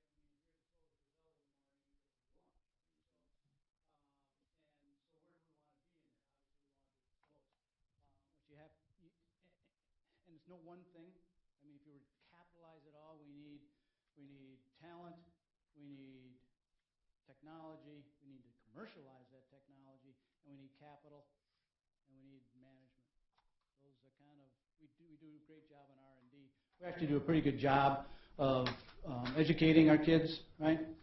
But the whole Midwest is just hemorrhaging talent. I looked at some data the other day, and you look at college graduates leaving the state. Over the last 12 years, there's been 2 years when we actually had a net gain. That was in 2002 and 2008. 2 recessions, nobody else had a job for them, so they stuck is what it amounts to. You know. Oh, yes. Thank you very much. Excellent presentation, and it's something that will be very useful for us going forward. I just have 2 brief comments. For purposes of us today and the decisions that we have to make going forward, and also for the chancellors and our provosts here, I think that that I asked the question about skills, but I want to restate it. That verifies that we do need the basic academic skills. What I would call basic skills are still absolutely relevant to employers going into the future, as well as applied skills, the kinds of things that you do in a specific discipline. But the second thing is, as I listen to this, and I listen to what we're going to need to do as a system, is to be able to educate more of our high school graduates, which gets to President Cross's discussion about his initiative of our collaborating with K through 12.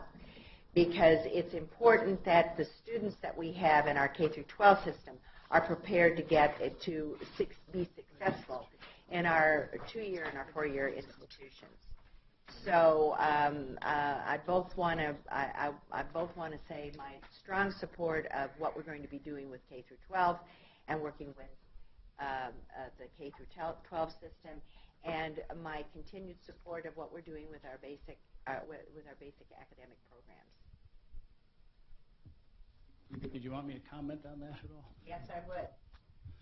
Okay, I am in mostly total agreement with you. And the only caveat I've got in there, which President Cross talked about, is going to the PK, early childhood development. Because we know the returns on that are unduplicated, they're low risk, long-lived, and if we want a kid to be reading by 3rd grade, which we know reading scores are a big indicator of academic success, we got to get these kids into kindergarten and 1st grade knowing which way of an A is up. Okay? Otherwise, we're asking too much of everybody involved there. So I would start the earlier, the better, and the later, the longer. So I agree with you, and I don't have any problem with anybody getting 4 bachelor's degrees and 13 tech degrees and an MD, right? They're going to be a contributor. But things change fast. Okay. Dennis, thank you. That's kind of a good summation.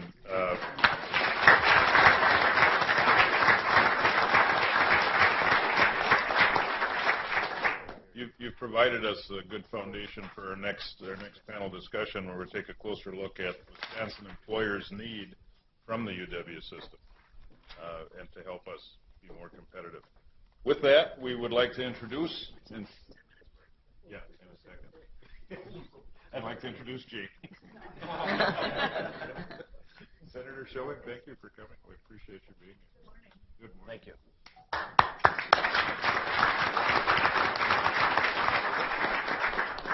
And now we will take a 10-minute break. Award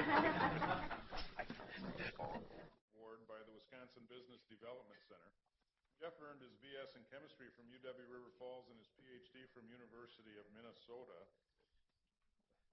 Also joining us is Tom Watson, Vice President of Design Analysis and Systems Integration with Johnson Control Power Solutions. He is responsible for the global design of the company's lithium-ion, and lead-acid battery system. President Cross may be interested to learn that earlier Tom spent 18 years with Ford Motor Company, a rival of General Motors. where Ray did some work. In fact, Tom was named Engineer of the Year in 2005 by Design News for his efforts in leading the Escape Hybrid team to deliver best-in-class fuel economy and emissions for an SUV. He did his undergraduate work at University of Illinois and earned his MBA from University of Michigan. Big Ten. For our third panelist, we were expecting to have UW-Madison Chancellor Rebecca Blank, but she is not able to be with us. Something came up that she could not avoid. But we're pleased, however, to have Charlie Hoslett, Associate Vice Chancellor of Government and Corporate Affairs at UW-Madison, to pinch hit. Charlie is responsible for managing, coordinating university efforts related to federal, state, and local governments, community relations, and corporate relations. He currently serves on the advisory boards of University Research Park, the Center for International Business, Education and Research, Competitive Wisconsin, Inc., and the Wisconsin Technology Council. From 2003 to 2013, he served as Managing Director of the Office of Corporate Relations, which is responsible for promoting company growth and economic development by facilitating relationships between companies, organizations, and entrepreneurs, and university faculty and staff. Impressive group. I'm now going to turn things over to Regent Drew Peterson, who has agreed to facilitate this discussion. Thank you, President Falbo. I'm going to keep my remarks brief. Really, what we're looking forward to in this session is to really get an assessment from you all, folks in the private sector, about what we can do doing better, what we can focus our attentions on, and where we've had some success that we can attempt to build on. So I think the format will be for each of you to provide us with 7 to 8 minutes of remarks and a couple of recommendations, perhaps, that we can think about. And then we'll open it up to a discussion. I'll manage that panel, but I want it to be workmanlike, and really I want it to be a free-flowing, informal dialogue. I think we'll do our best if we can get granular. We got a very good presentation this morning from our state economist. It was at a pretty foundational level. When we get ourselves into a deeper dive, I think we'll find some better outcomes. So I don't know if you guys have flipped to decide who's going to speak first, but certainly welcome, and the floor is yours. Thank you. So I want to thank, obviously, the Board of Regents for inviting me here today, and Dean Van Galen for recommending me to the board. So I'm a hometown person, so even though I grew up on a dairy farm in River Falls, Wisconsin, and I, at my core, believe in building high-paying jobs locally. So, that's a foundational principle. I did get my PhD in Minnesota. That was more because it was the largest institution closest to River Falls at the time. So really, it's not a shot at UW-Madison. But I 3 years into my PhD, I got hired into 3M Corporation and worked on basic R&D, and I realized that, at least from my perspective, something was broken with technology transfer.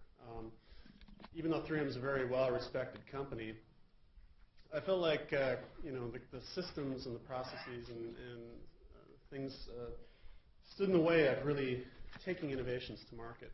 So I basically quit back in 2003, started out of my garage, and was incubated by Bob Cervenka, the former owner of Phillips Plastics Corporation. So, and my business was really, as was mentioned, to create an idea-to-production entity that works with companies, primarily in the plastics industry, to bring new technologies to market. So all throughout this downturn, we've been kind of outliers of a lot of those slides that have been shown by the previous presenter. We have 40 people, roughly, in my organization, between my core business and our spinoff, and our payroll was $4.5 million last year. So, that's over $100,000 on average. Half of our workforce has a science degree in one way, shape, or form. We have 4 PhDs on staff. Even our operators are paid, $50,000 or so plus. So, and what I get all the time coming into my facility is we have a state-of-the-art facility, and throughout the downturn, between a spin-off business, Magma Composites Interfacial Solutions, we've expanded the facility twice, built it greenfield, expanded the facility twice, and now have recently completed $11 million worth of investment in a spin-off business that was incubated by my core. So, capital is really not the problem. People call me every day and say, "Hey, can I give you some money?" But the problem is, and the problem is really more. I look at 3M and I look at places like University System or WAR to some degree the same way, and I look at this war chest of technology, and I say, how can my organization that is good at really taking things, and working them through all of the morass of launching a new product, work with an academic institution? And it's not easy, okay? It's not easy, and to be quite frank, because there are certain dogmatic principles a lot of times that are in place to work with academia. And it's not a particular critique of WARF. We've worked with, or tried to work with many other universities. But so the one thing I would say is that around the whole commercialization or innovation of technology, there's a lot of heavy lifting that has to happen after an invention has been filed or a patent's been filed or even issued. That's where most of the investment and the work has to go. And you need champions to do that. You need champions like companies and entrepreneurs like my own that can work with the university in a more flexible and seamless way, without saying, we have to pay this much money and here you go, and we're hands off. So I think that would be one suggestion. On the area of incubators, I can tell you that my personal opinion is incubators are not just at a building. Incubators have to start with the people, and the people that practically are going to act as the champions or the mentors for the companies and that are coming in. So I was lucky enough to have met entrepreneurial people at 3M, but then also worked with Bob Cervenka, right after I left. And for those who don't know Bob, he basically started Phillips in an abandoned creamery in Phillips, Wisconsin, kind of the middle of nowhere. Turned it into a $300 million business, by continually taking calculated risk and putting it on the line over again. And to some degree, I aspire to do that. And he was a great mentor for me. So the question becomes, okay, if you want to create an incubator, how do you do that?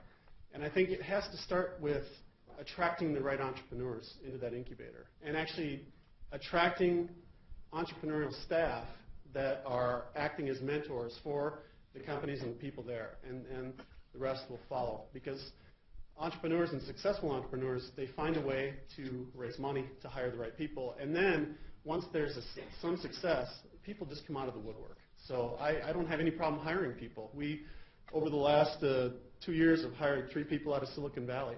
So, and it's because if you put together the right business, the right story, the right group of people, I firmly believe the rest just falls into place. Curriculum, quickly. So if I look at what the UW system could do to enable curriculum, I think a focus on, more team-focused problem solving. On the one hand, I'm saying you need entrepreneurs, you need individuals, people that are willing to take the risk. But on the other hand, when it gets to the day-to-day, problem solving of and what we do for other companies, earlier was mentioned that the world is global. So we're on video conferences all the time, working with people in Israel, in China, in Europe, throughout the United States. And what we really need are people, especially with the STEM background in my organization, that also have the problem-solving and team-focused soft skills. And I think there could be more intermixing of the business type or curriculum with the STEM type curriculums in the university to help, because a lot of times when someone's going into chemistry or physics, they don't think about business a lot of times, unless their second major. So I think curriculum that really looks at hybridization of business with STEM could be valuable. Finally, creative partnerships, and I'll highlight one that Dean Van Galen and I have been working on, and then I'll turn it over. Everyone recognizes the challenges with the university budget, and to some degree, the challenge that my business has is we invest in people, But in order to make an investment in somebody that is, 6 figures plus, they have to be the right person.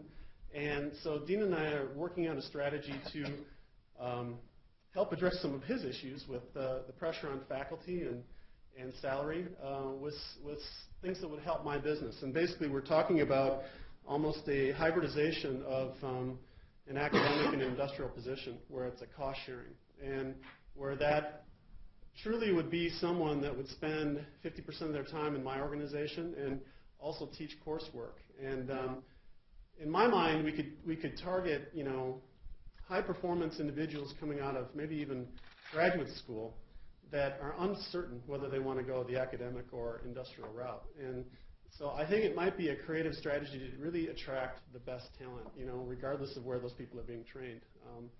And so that's just one example that if we can think about hybrid models that are more palatable to work with, that kind of might be outside the scope of a typical university comfort level, but I think there's possibilities to do things differently.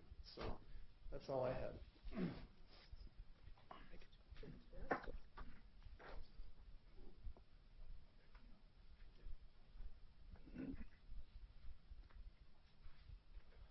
Okay, thank you for inviting me and allowing me to talk about Johnson Controls and our interests. I think there are some slides. Is there a button I should push to turn on? Not the red one.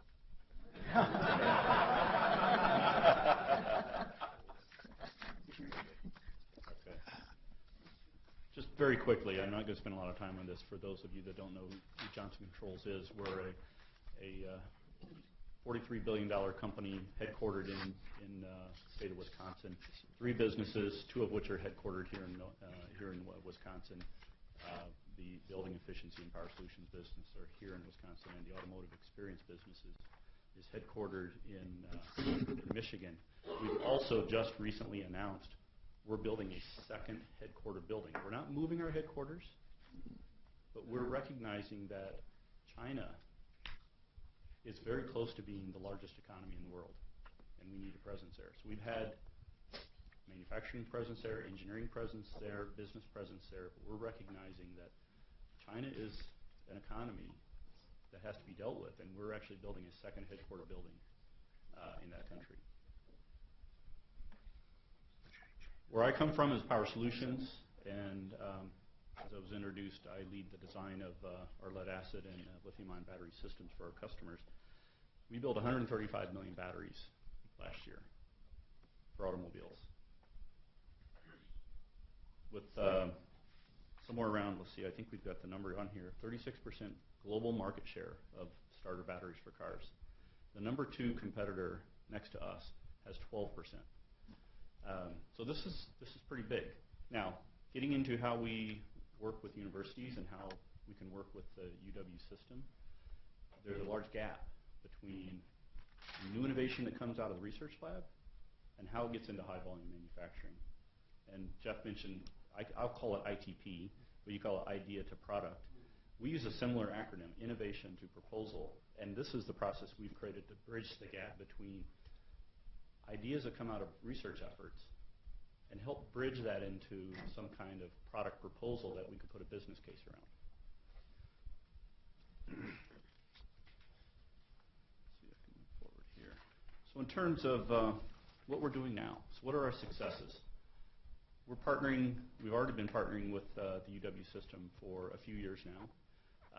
In Milwaukee, we've got a dry room laboratory where we do research on lithium-ion materials, cathode materials, anode materials, separators, electrolytes, some of the key components that go into lithium-ion batteries. We have scientists sitting on site at the university. They interact with the faculty. We hire students as part-time employees to work in the lab, gain experience, and help us with these innovations. We've also been able to work with chancellor level to get each of the scientists that we have on site there qualified as an adjunct professor. That way they can help teach classes, and most of them are teaching classes in some form, mentoring students, and that really helps bridge the students into the business world. I think Jeff mentioned the ability or the need for STEM related education to be partnered with business experience. We do that through internships, but I could just as easily say, as Jeff did, that as they're coming up through the academic program, they need to gain that experience in some way. Internships is a great way to do it, and I'm sure there are many other opportunities as well.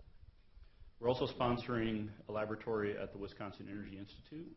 In fact, we're just talking today about how do we plan a grand opening of that facility, where we'll take the material research that we are doing at the Milwaukee campus and broaden that into a larger energy storage system and do research around thermal management, controls, et cetera, for a battery system that's going to help propel electric vehicles and hybrid electric vehicles in the future.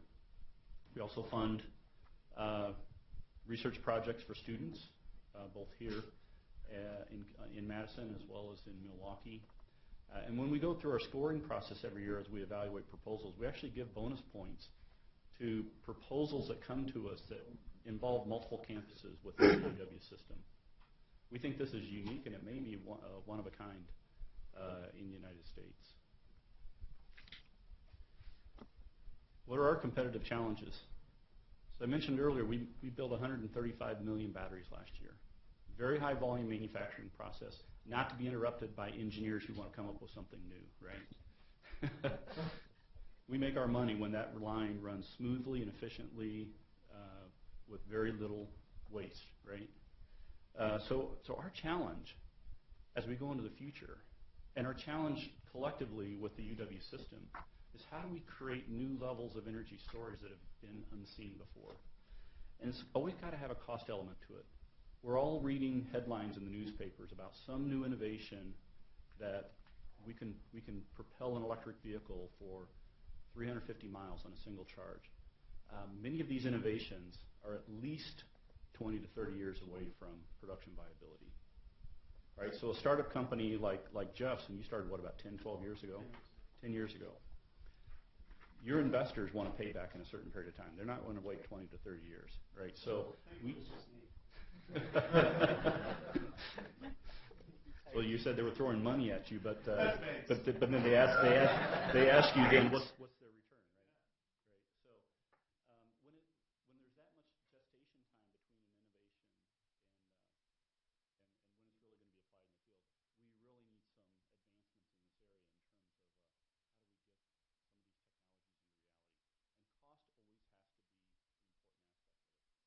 always has to be an important aspect of it. So I'm sure you all read news headlines about some of the new innovations coming out in terms of energy storage. But let me make it practical. The Department of Energy has a long-term target of getting energy storage for electric vehicles down to $200 per kilowatt hour. That's about 1/5 of what the cost is today. Okay? So the 5 times reduction in cost, or an 80% reduction in cost, is required. Get to the DOE goals. But if we ever succeed at getting to that $200 per kilowatt hour, multiply that by the kilowatt hours required to propel a vehicle 350 miles, you're still talking about an $18,000 battery in a car at their target. Okay? That's a challenge. So cost always has to be factored into innovations that are developed. And it has to start at the very beginning, looking at the basic materials that are being used to come up with the innovation. Is there a supply of it in the world? Can it be mined out of the ground? Can it be processed? Can it be turned into something real? These are all very important aspects. And how can the UW system help with this? Obviously, I've talked about including cost, but we need to have partnerships that are mutually beneficial. I think Jeff alluded to it as well. There's still a lot of heavy lifting after the initial invention is created. Taking that idea from the laboratory, turning it into a product, still requires a lot of heavy lifting. So we need to be able to sit down and mutually identify what each organization wants out of a relationship. And it's got to be mutually beneficial. We want to commercialize it. Your researchers and scientists want to be able to get something as well. We got to find what's the best way to do that and do that efficiently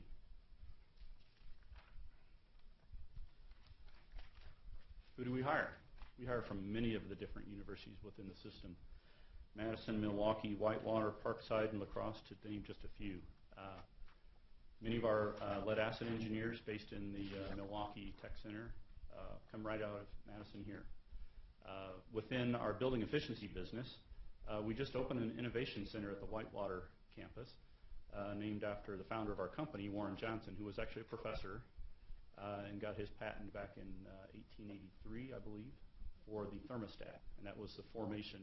2 years later, he formed Johnson Controls after getting that patent. So he was an innovator. He took an idea, took it into a product, and built a company around it. We like to see that continuing as we continue our relationship together. So I mentioned earlier, industry experience, internships, some way to have these graduating students understand the business aspects of what they're going to be doing. In a sense, every engineer, and I'm going to focus on engineers because it really relates to the STEM programs that Jeff mentioned. Every engineer has to be a salesman. They can't just be sitting in their lab developing an idea. They've got to be a salesman. They've got to be able to sell that idea to their management. They've got to be able to sell it to customers. They've got to be able to wrap a business case around it. One of our scientists sitting over at UW Milwaukee Research Lab may have an idea, but if they can't sell that idea, it's going to get lost in the hundreds of other ideas that are coming forward. So they need that business experience, and however they can get that, we appreciate it. And then finally, the recommendations. I'll come back to one I mentioned earlier, that the partnerships need to be mutually beneficial. There's what we want out of it. We want to be able to commercialize product, and we want to make money on the product. And we know the scientists and researchers here on the campuses around the UW systems want something out of it as well. We got to be able to sit down and be flexible and define what are those nuggets of gold that each organization wants, and do that together. And then finally, encourage industry academic partnerships, much like what we're doing with the system here. I recommend that to any company that's trying to break in this system. Thank you.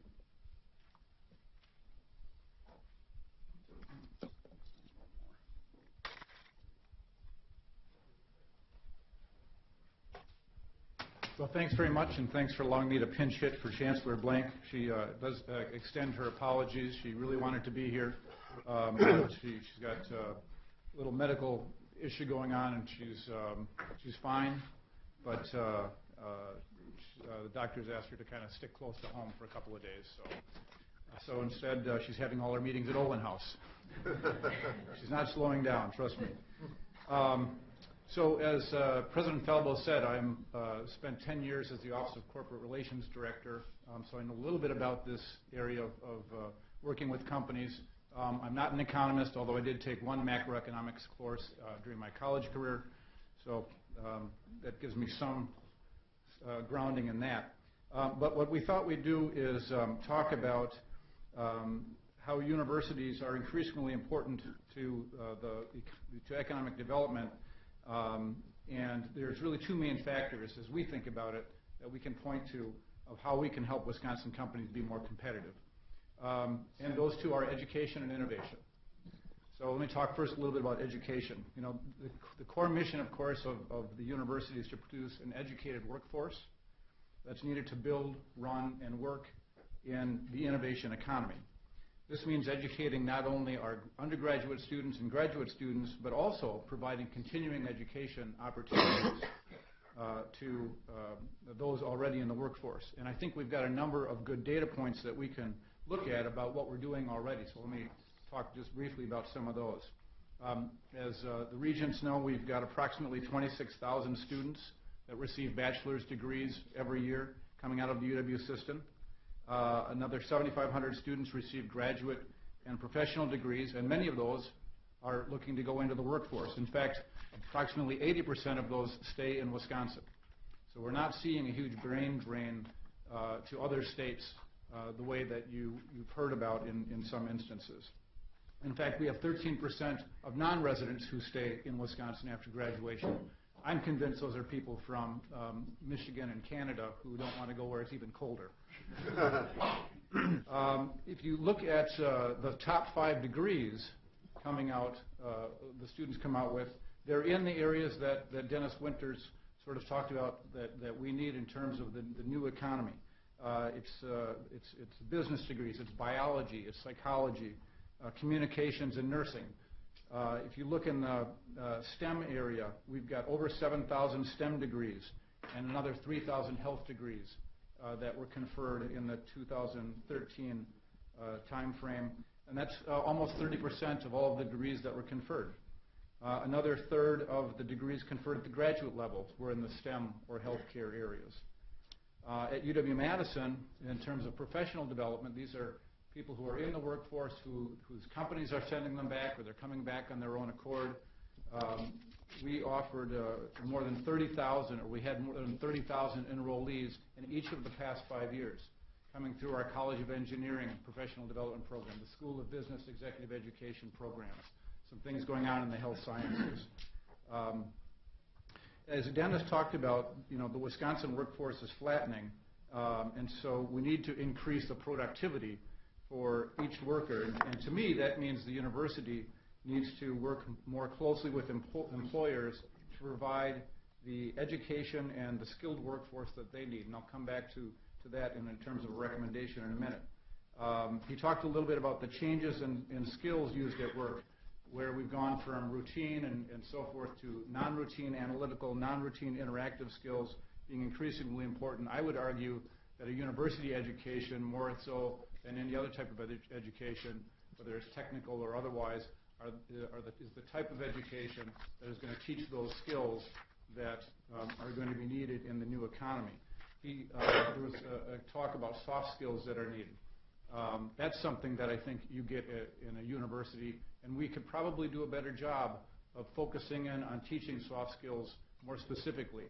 When I was in China as part of a trade mission with Governor Walker back in April, we met with a number of Wisconsin companies who have facilities in China. And they said, the students that are coming out of the Chinese universities have terrific technical skills. You can come in and ask them to do a particular project and they'll do it. Where they struggle is in the soft skills. And that's something that they said, we don't actually see it all that much coming out of U.S. university students as well. Can you identify what the problem is? Can you think outside the box about how you're going to fix it? So focusing more on soft skills is something that we could look at. The second piece that we do as a university is innovation. The state and the nation are increasingly driven by an innovation economy, and there's really no institution more central to innovation than large research universities like UW-Madison and UW-Milwaukee and others that can use their research prowess to create new ideas, create new technologies that can have an impact, an economic impact, but then importantly work to actively move those new ideas into the marketplace. You think about WARF, you think about WISIS, you think about the UW-Milwaukee Research Foundation. These are all organizations that are set up to do just that. And in fiscal year 11, which is the last data I could find, more than 400 disclosures came out of our universities and our campuses into these different organizations that they then looked to patent and license out to existing companies. If you think about the joint university industry partnerships, Tom mentioned the fabulous relationship that exists between Johnson Controls and UW-Madison and UW-Milwaukee, and you can point to a number of those with Wisconsin companies working closely with the universities. Here at UW-Madison, we enjoy a really good partnership with Miller Coors, for example, out of Milwaukee. We work closely with them on research projects in fermentation. We work closely with them on creating the courses that they need to create a talent pipeline to move into the science that is behind what Miller Coors does. You think about GE Healthcare just down the road. They've got a strong collaboration with UW-Madison and have for many, many years. The most recent agreement that we announced in 2012 it will allow us to have one of the few imaging centers in the world that bring together state-of-the-art diagnostic imaging systems with physicians, engineers, and scientists, all focused on improving patient care and personalized medicine. And of course, they're also partnering closely with UW-Milwaukee to create a center for imaging research there that's going to help educate their company's existing workforce and encourage research in imaging, reconstruction, both of which are areas keys to GE's success. And again, you can look at other campuses around the system, whether it's Stevens Point or elsewhere, and you see the sort of business partnerships that exist already. And my point in all of that is we're doing a lot already. Can we do more? Yes, but I don't think we should lose sight of the fact that we're doing a lot already. So let me just finish with a couple of ideas that we have on what maybe we can do a little bit differently. How do we ensure, for example, that we're meeting the needs of employers from a future workforce standpoint? How can we be sure we're providing our students with the education and skills they need to help our state's companies grow? Well, many campuses have advisory boards to assure closer conversations between businesses and industries that are hiring our graduates. Participation on these boards allows business leaders to provide specific input to colleges and programs on priorities, to learn about potential research partnerships, and strengthen the relationships among students, alumni, and the industry. And these boards can serve as an ongoing conduit of information about critical gaps in workforce talent, difficulties in recruiting, and identifying the need for ongoing executive education opportunities. We've got many examples of these at UW-Madison. Our engineering dean has an industrial advisory board that is populated primarily with people from the industrial sector. The business school, of course, has multiple advisory boards. The College of Ag and Life Sciences has several, and I know there are many at other institutions as well, but we should look for more opportunities, either in a formal manner like these or informal opportunities, to connect with those employers who are hiring our students to say, what is the skill set that you need us to be developing? What are we missing? What are we not doing well? And we should be the ones asking those questions. The second thing I would add is that it's important for campuses to have good relationships with regional economic development entities, such as the relationship that Madison has with MadRep. I know Milwaukee has a great relationship with M7. Oshkosh and Green Bay work closely with New North, but I'm not sure that that's consistent across the entire state. It's only recently, in fact, that the chancellor at UW-Madison was put on the board of our regional economic development entity here, and really what better way to maintain really principal-to-principal communications about what are the needs than to have the CEOs of the organizations actually on the board. Some other ideas that we've been talking with MadRep about, again here in Madison, is should people from the campus be included in site visits when companies are coming in to look as a possible location?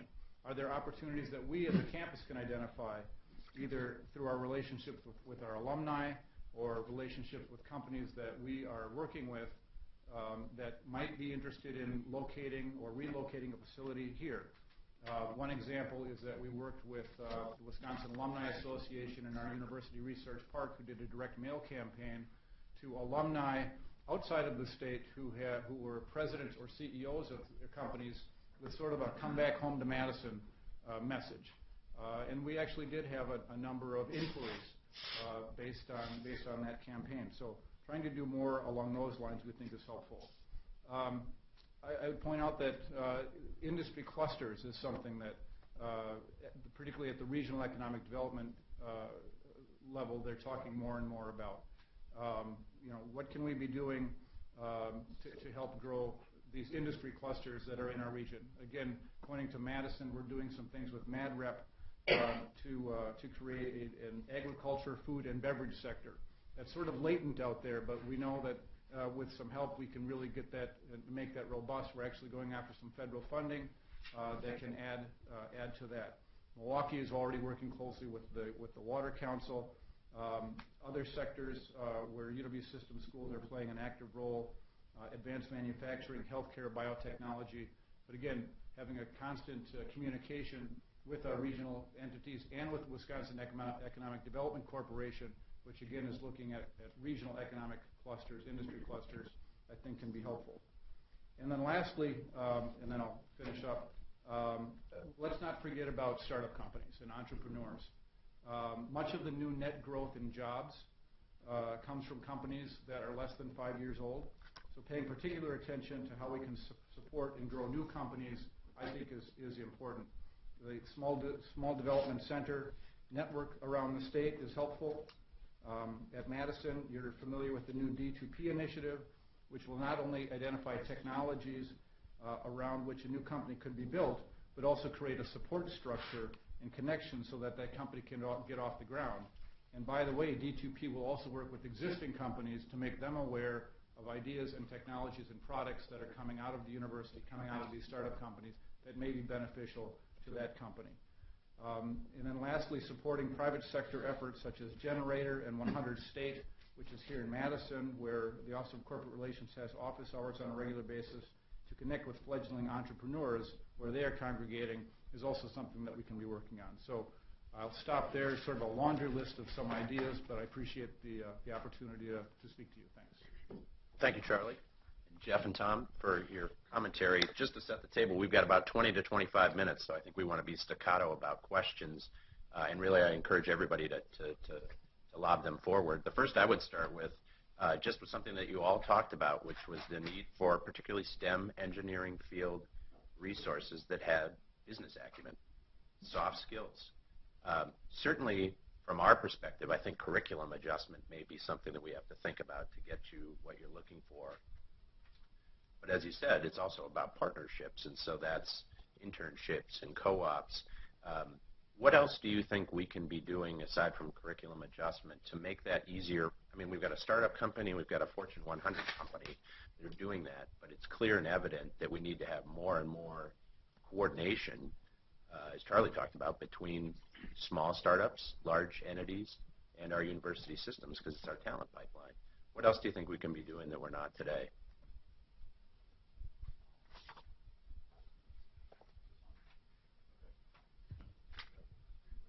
It's on? Okay. I'm not going to answer your question directly, but I'm going to say one thing that will hopefully help the conversation overall.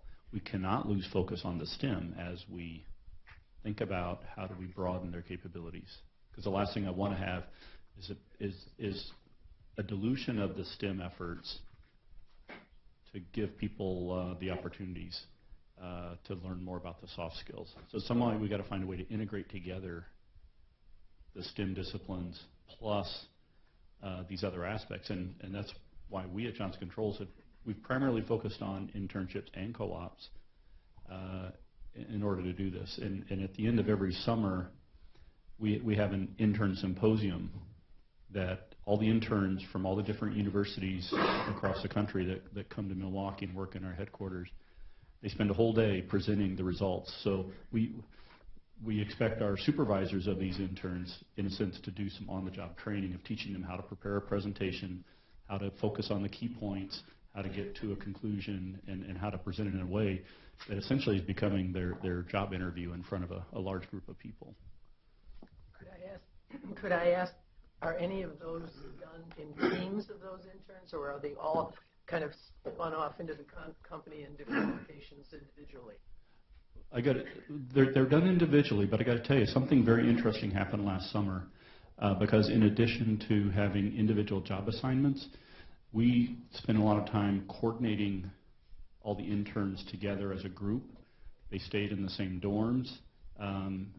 I think last year we did not provide busing back and forth from our headquarter campus, but in years before that we had done that. We planned social events, and what happened is that team of interns kind of gelled together, and when they gave their symposium, it was their day. It was no longer a bunch of individuals walking up to a podium and putting their PowerPoint up and presenting. They created a schedule for the day, and they had every presentation tied to the previous one, and it was very interesting. So we didn't do that. Actually, I call this a success story of the students coming out of programs today. Is they're learning to work together as teams. I'd like to ask you about gaps. Last July we had Jeff Imhall here from GE, and I gave him what I thought would be a softball. He'd been here with GE Medical Systems in New State, and is this as good as it gets here at Wisconsin. And, he said you can't be Silicon Valley. And he talked about advanced manufacturing, which is your space. And he said, you're doing great, but, Stanford's probably a little better. My question is, in your world there at Johnson Controls, gaps, as you look to take our graduates engineering elsewhere, are there areas where we need to shore up? Are there areas where we need to scale up? Or are there areas where we just aren't there and you have to go elsewhere to get key people? It's a very good question. If I look across all of our businesses, new material development is a key part of many of our businesses. And in our, whether it's our interiors business, making seats and interior systems for automobiles, sustainable products, sustainable materials, energy efficient production of materials and processing of materials. In our battery business, I talked when I was giving my opening remarks about the need for new levels of energy storage capability. And even within our controls business, our building efficiency business, a lot around being able to do data mining. And I know this is something the Madison campus really focuses on is data mining. And our building business collaborated with researchers here to come up with some of the new innovations.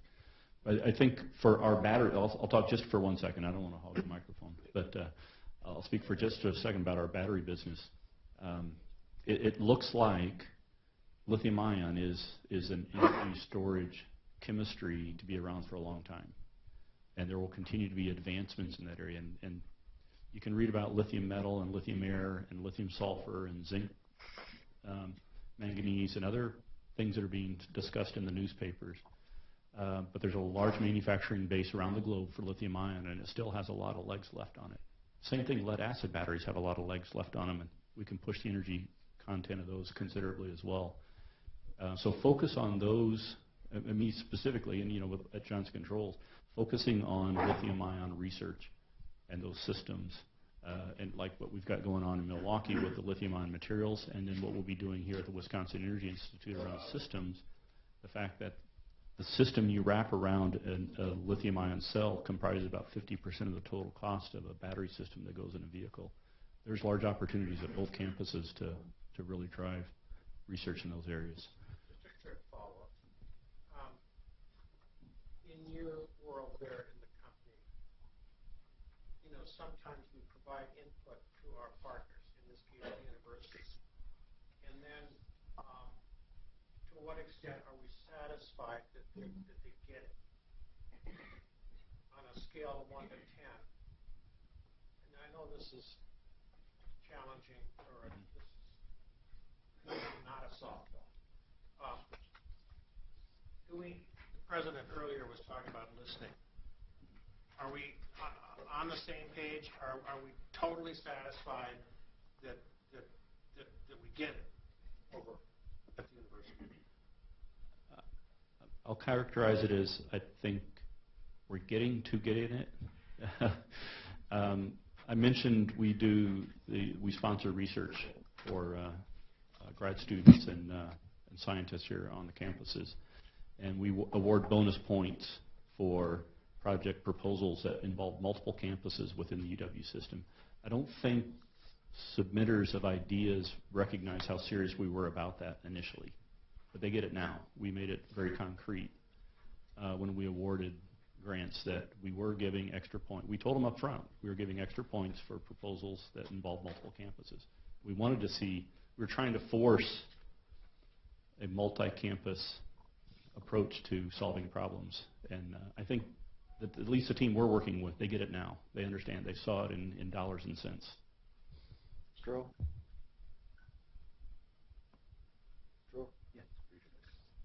For Tom, given your location in Milwaukee and the partnership with UWM and the need in Milwaukee for family supporting jobs, have you given thought to a production facility in Milwaukee? We do give thoughts to a lot of different areas. In terms of all three of our businesses, building, efficiency, power solutions, and automotive, each one of our products that we sell don't ship very well. Lead-acid batteries are very heavy, and there's a lot of shipping cost. Interior cockpits are very lanky. They don't have a lot of structure until they get mounted into a steel or aluminum structured vehicle. And same thing with some of our big heavy chillers for buildings. So unfortunately, we tend to put our manufacturing close to where our customers need them, which is, in most cases, we're not the end manufacturer of a product that goes to the consumer. We sell mostly our batteries to automotive manufacturers who then ship the vehicle to a customer, and the same with our interiors. So yeah, we do give it consideration, but it's not worked out yet in our proposals. Tip. I want to direct this question to Jeff. Jeff, early in your presentation, you mentioned that it's tough to work with academic institutions, and then you kind of mentioned flexibility. You didn't give us any specifics, and I can give you the specifics. So we looked at licensing technology to put it through our organization from both University of Minnesota as well as WARF. Now, WISIS has had a little bit more what I would call flexible agreements than others, but typically our experience has been the upfront asks from the organization make it very difficult, especially maybe not for a Johnson Controls, but for a smaller business to justify that investment. And with the understanding that there's going to be an extensive, very large investment that has to be made down the road. And I would argue that so effectively that prevents the exact people that you want taking that technology and making it happen. Because really, again, this isn't my experience with larger organizations, is sometimes there's turmoil and change continuously. And so it's very difficult to keep, especially with something coming in from the outside, a focus and a champion engaged for the life of the project and the commercialization. And so I think, in my personal opinion, would be that the university needs to think about ways to attract entrepreneurs toward that. And I don't have a tangible proposal, if you will, but I would think about it as saying, how can I market to successful entrepreneurs and get technology in their hands? Because then, eventually a JCI can take it once it's real and replicate it all over the world. So that is my personal opinion of how WARF should be thinking about it. And I can give you another example, and this is not a shot at UWRF. We've worked with several universities just doing where we needed access to their equipment, their services, and this, that, and the other. And for the most part, that's been a very positive experience. But there was one situation where, and I don't remember if it was River Falls or Eau Claire, but we were trying to pay for something and we couldn't even pay for it because the process and the documentation and what budget's it going to go into, and it was just complicated. So, and it wasn't immaterial; it was $10,000 or $20,000. So, well, this is, I just want you to, well, and Mike is absolutely right. The fact is, we're not so worried about you offending the chancellors, any of them, because they understand that we live in a world where there's sometimes a selectively permeable membrane between the public and private. If we don't identify those things that are problems, given people like yourself who have actually had the experience, we can't fix it. But I really appreciate your bringing those up, and if you've got any others, we'd be happy to hear them because, as the President says, we will get to those things. Jeff, maybe going in the other direction, can you speak a little bit about, as a startup company, do you feel like from an outreach perspective, do you feel like it's a matter of, on the one hand, who do I call to get the kind of resource assistance that I may need, versus do you see any outreach from the university that's saying, not only for your particular specialization, but other people that you know in that ecosystem and community, what else can we be doing to foster that growth and development? Is that happening, I guess, is my question. I think it's starting to happen, and I think it's starting to happen at the executive levels of universities, but I don't know if it's happening as much at the ground levels. And what I mean is I think academic departments still have their focus, and so it's, I don't know that it should be in their charter, but to some degree, and I think Tom made this, scientists and engineers need to be able to sell, okay? And you know, the universities have this enormous capability and infrastructure that can be utilized by companies, you know, throughout Wisconsin, throughout the United States, quite frankly. And I think if there certainly is room for improvement, if academics, and I don't know if it's at the ground level, could think about how can I sell what product we have. And obviously part of the product is teaching students, but part of the product might be I really want this new 400 megahertz or 800 megahertz NMR. I don't know what the biggest one is right now, but how can I get that funded by thinking about how can I leverage, you know, the outside world instead of just a grant through the NSF. So I don't know if you. Let me comment on that just a little bit.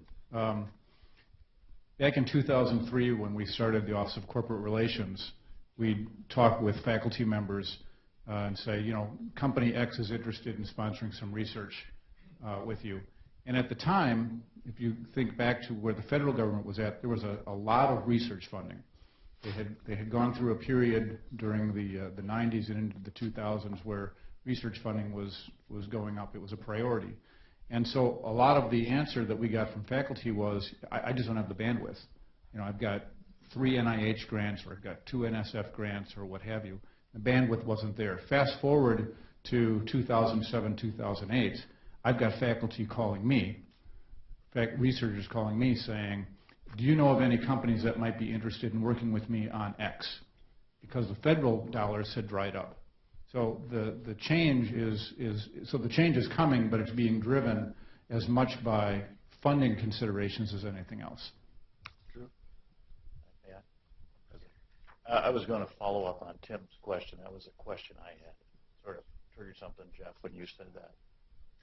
I want to transfer it, if I can, into this D2P concept, Charlie, because I believe that may actually, every state I've been in has had difficulty taking basic research, even applied research, and translating it into commercial products. There's always been some sort of a difficult transition there. And I think I heard you say a couple things as well as Tom. Critical in all this is this partnership, but Tom used the phrase, we need to develop a business plan for that research idea. We need to see that concept. First question, who should develop that? Should we conceptualize that business plan? Or is that going to evolve in a partnership with us in a way that makes that happen? And this whole D2P effort that I think Madison, and I know Mike's got some things going there too, maybe others, that's going to be really critical to work on this. So this barrier that you're sensing with the institution gets exacerbated in that setting. You got any thoughts on that? By the way, Tom, I used that Visor story I was telling earlier, I don't know if you were here, that was with Prince Corporation, and Johnson bought them out. So it was with one of your companies. Sure. In terms of who develops that business case, it's got to be done together. And when I talk about mutually beneficial relationships, we both need to be able to sit down at the table and understand what each other wants. If one organization's drawn, like one organization is just drawing straight lines, that these are our rules for engagement. If you want to work with the university, these are the rules you have to follow. This is the IP terms you're going to get, and this is what it's going to cost. There's not much of a discussion. We really need to think about how can we sit at the table and define what does the industry want out of it. Yes. Together, yeah. What does the university want out of it, or what does the system want out of it, or what does WRF want out of it?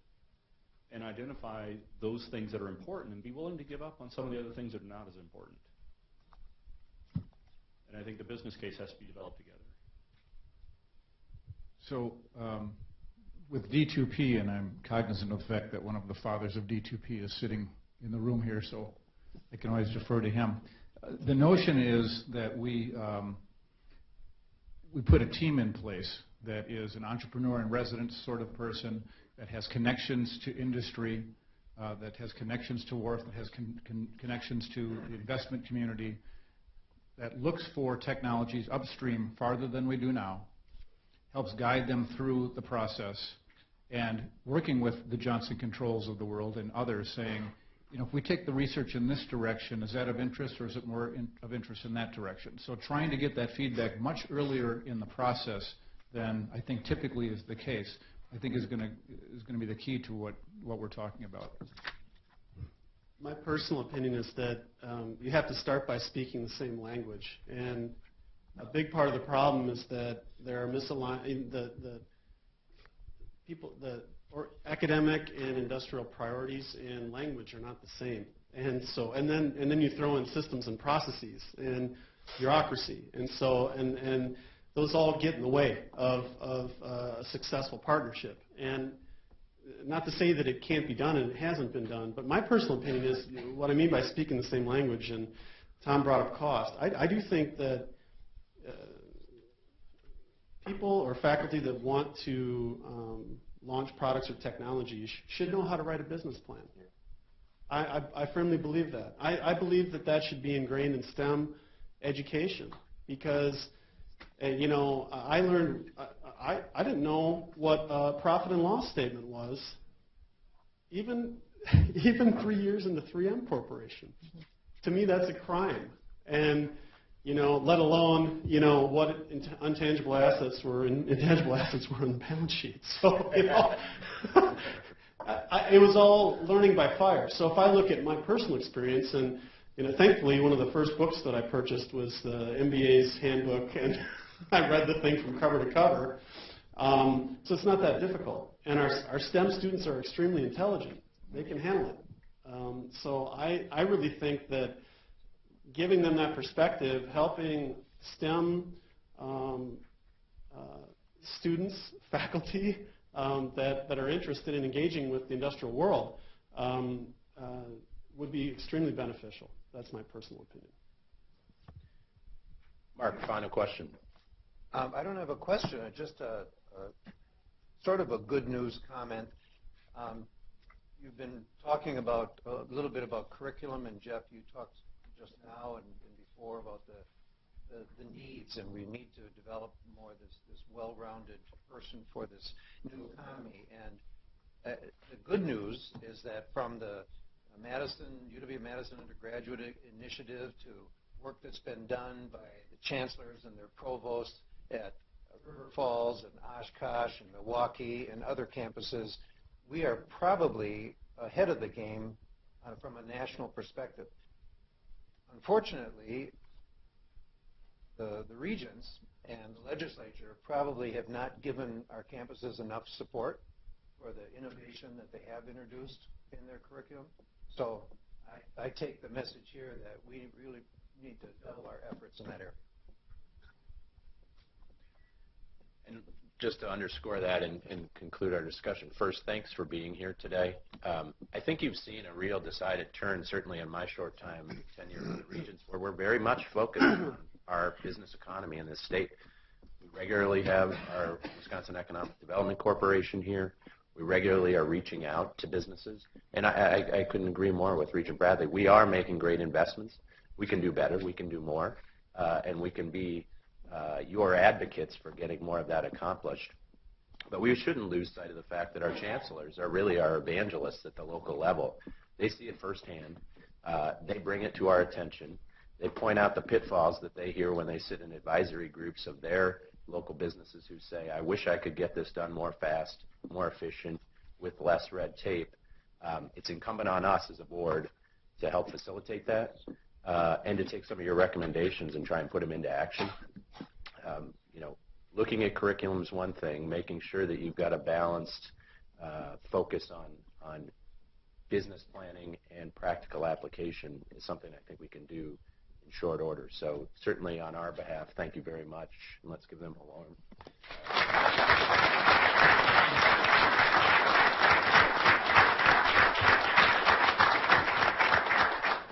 Thank you. I echo those comments, and Drew, thanks for leading that for us. We will break for lunch. It is 12:10, and we will reconvene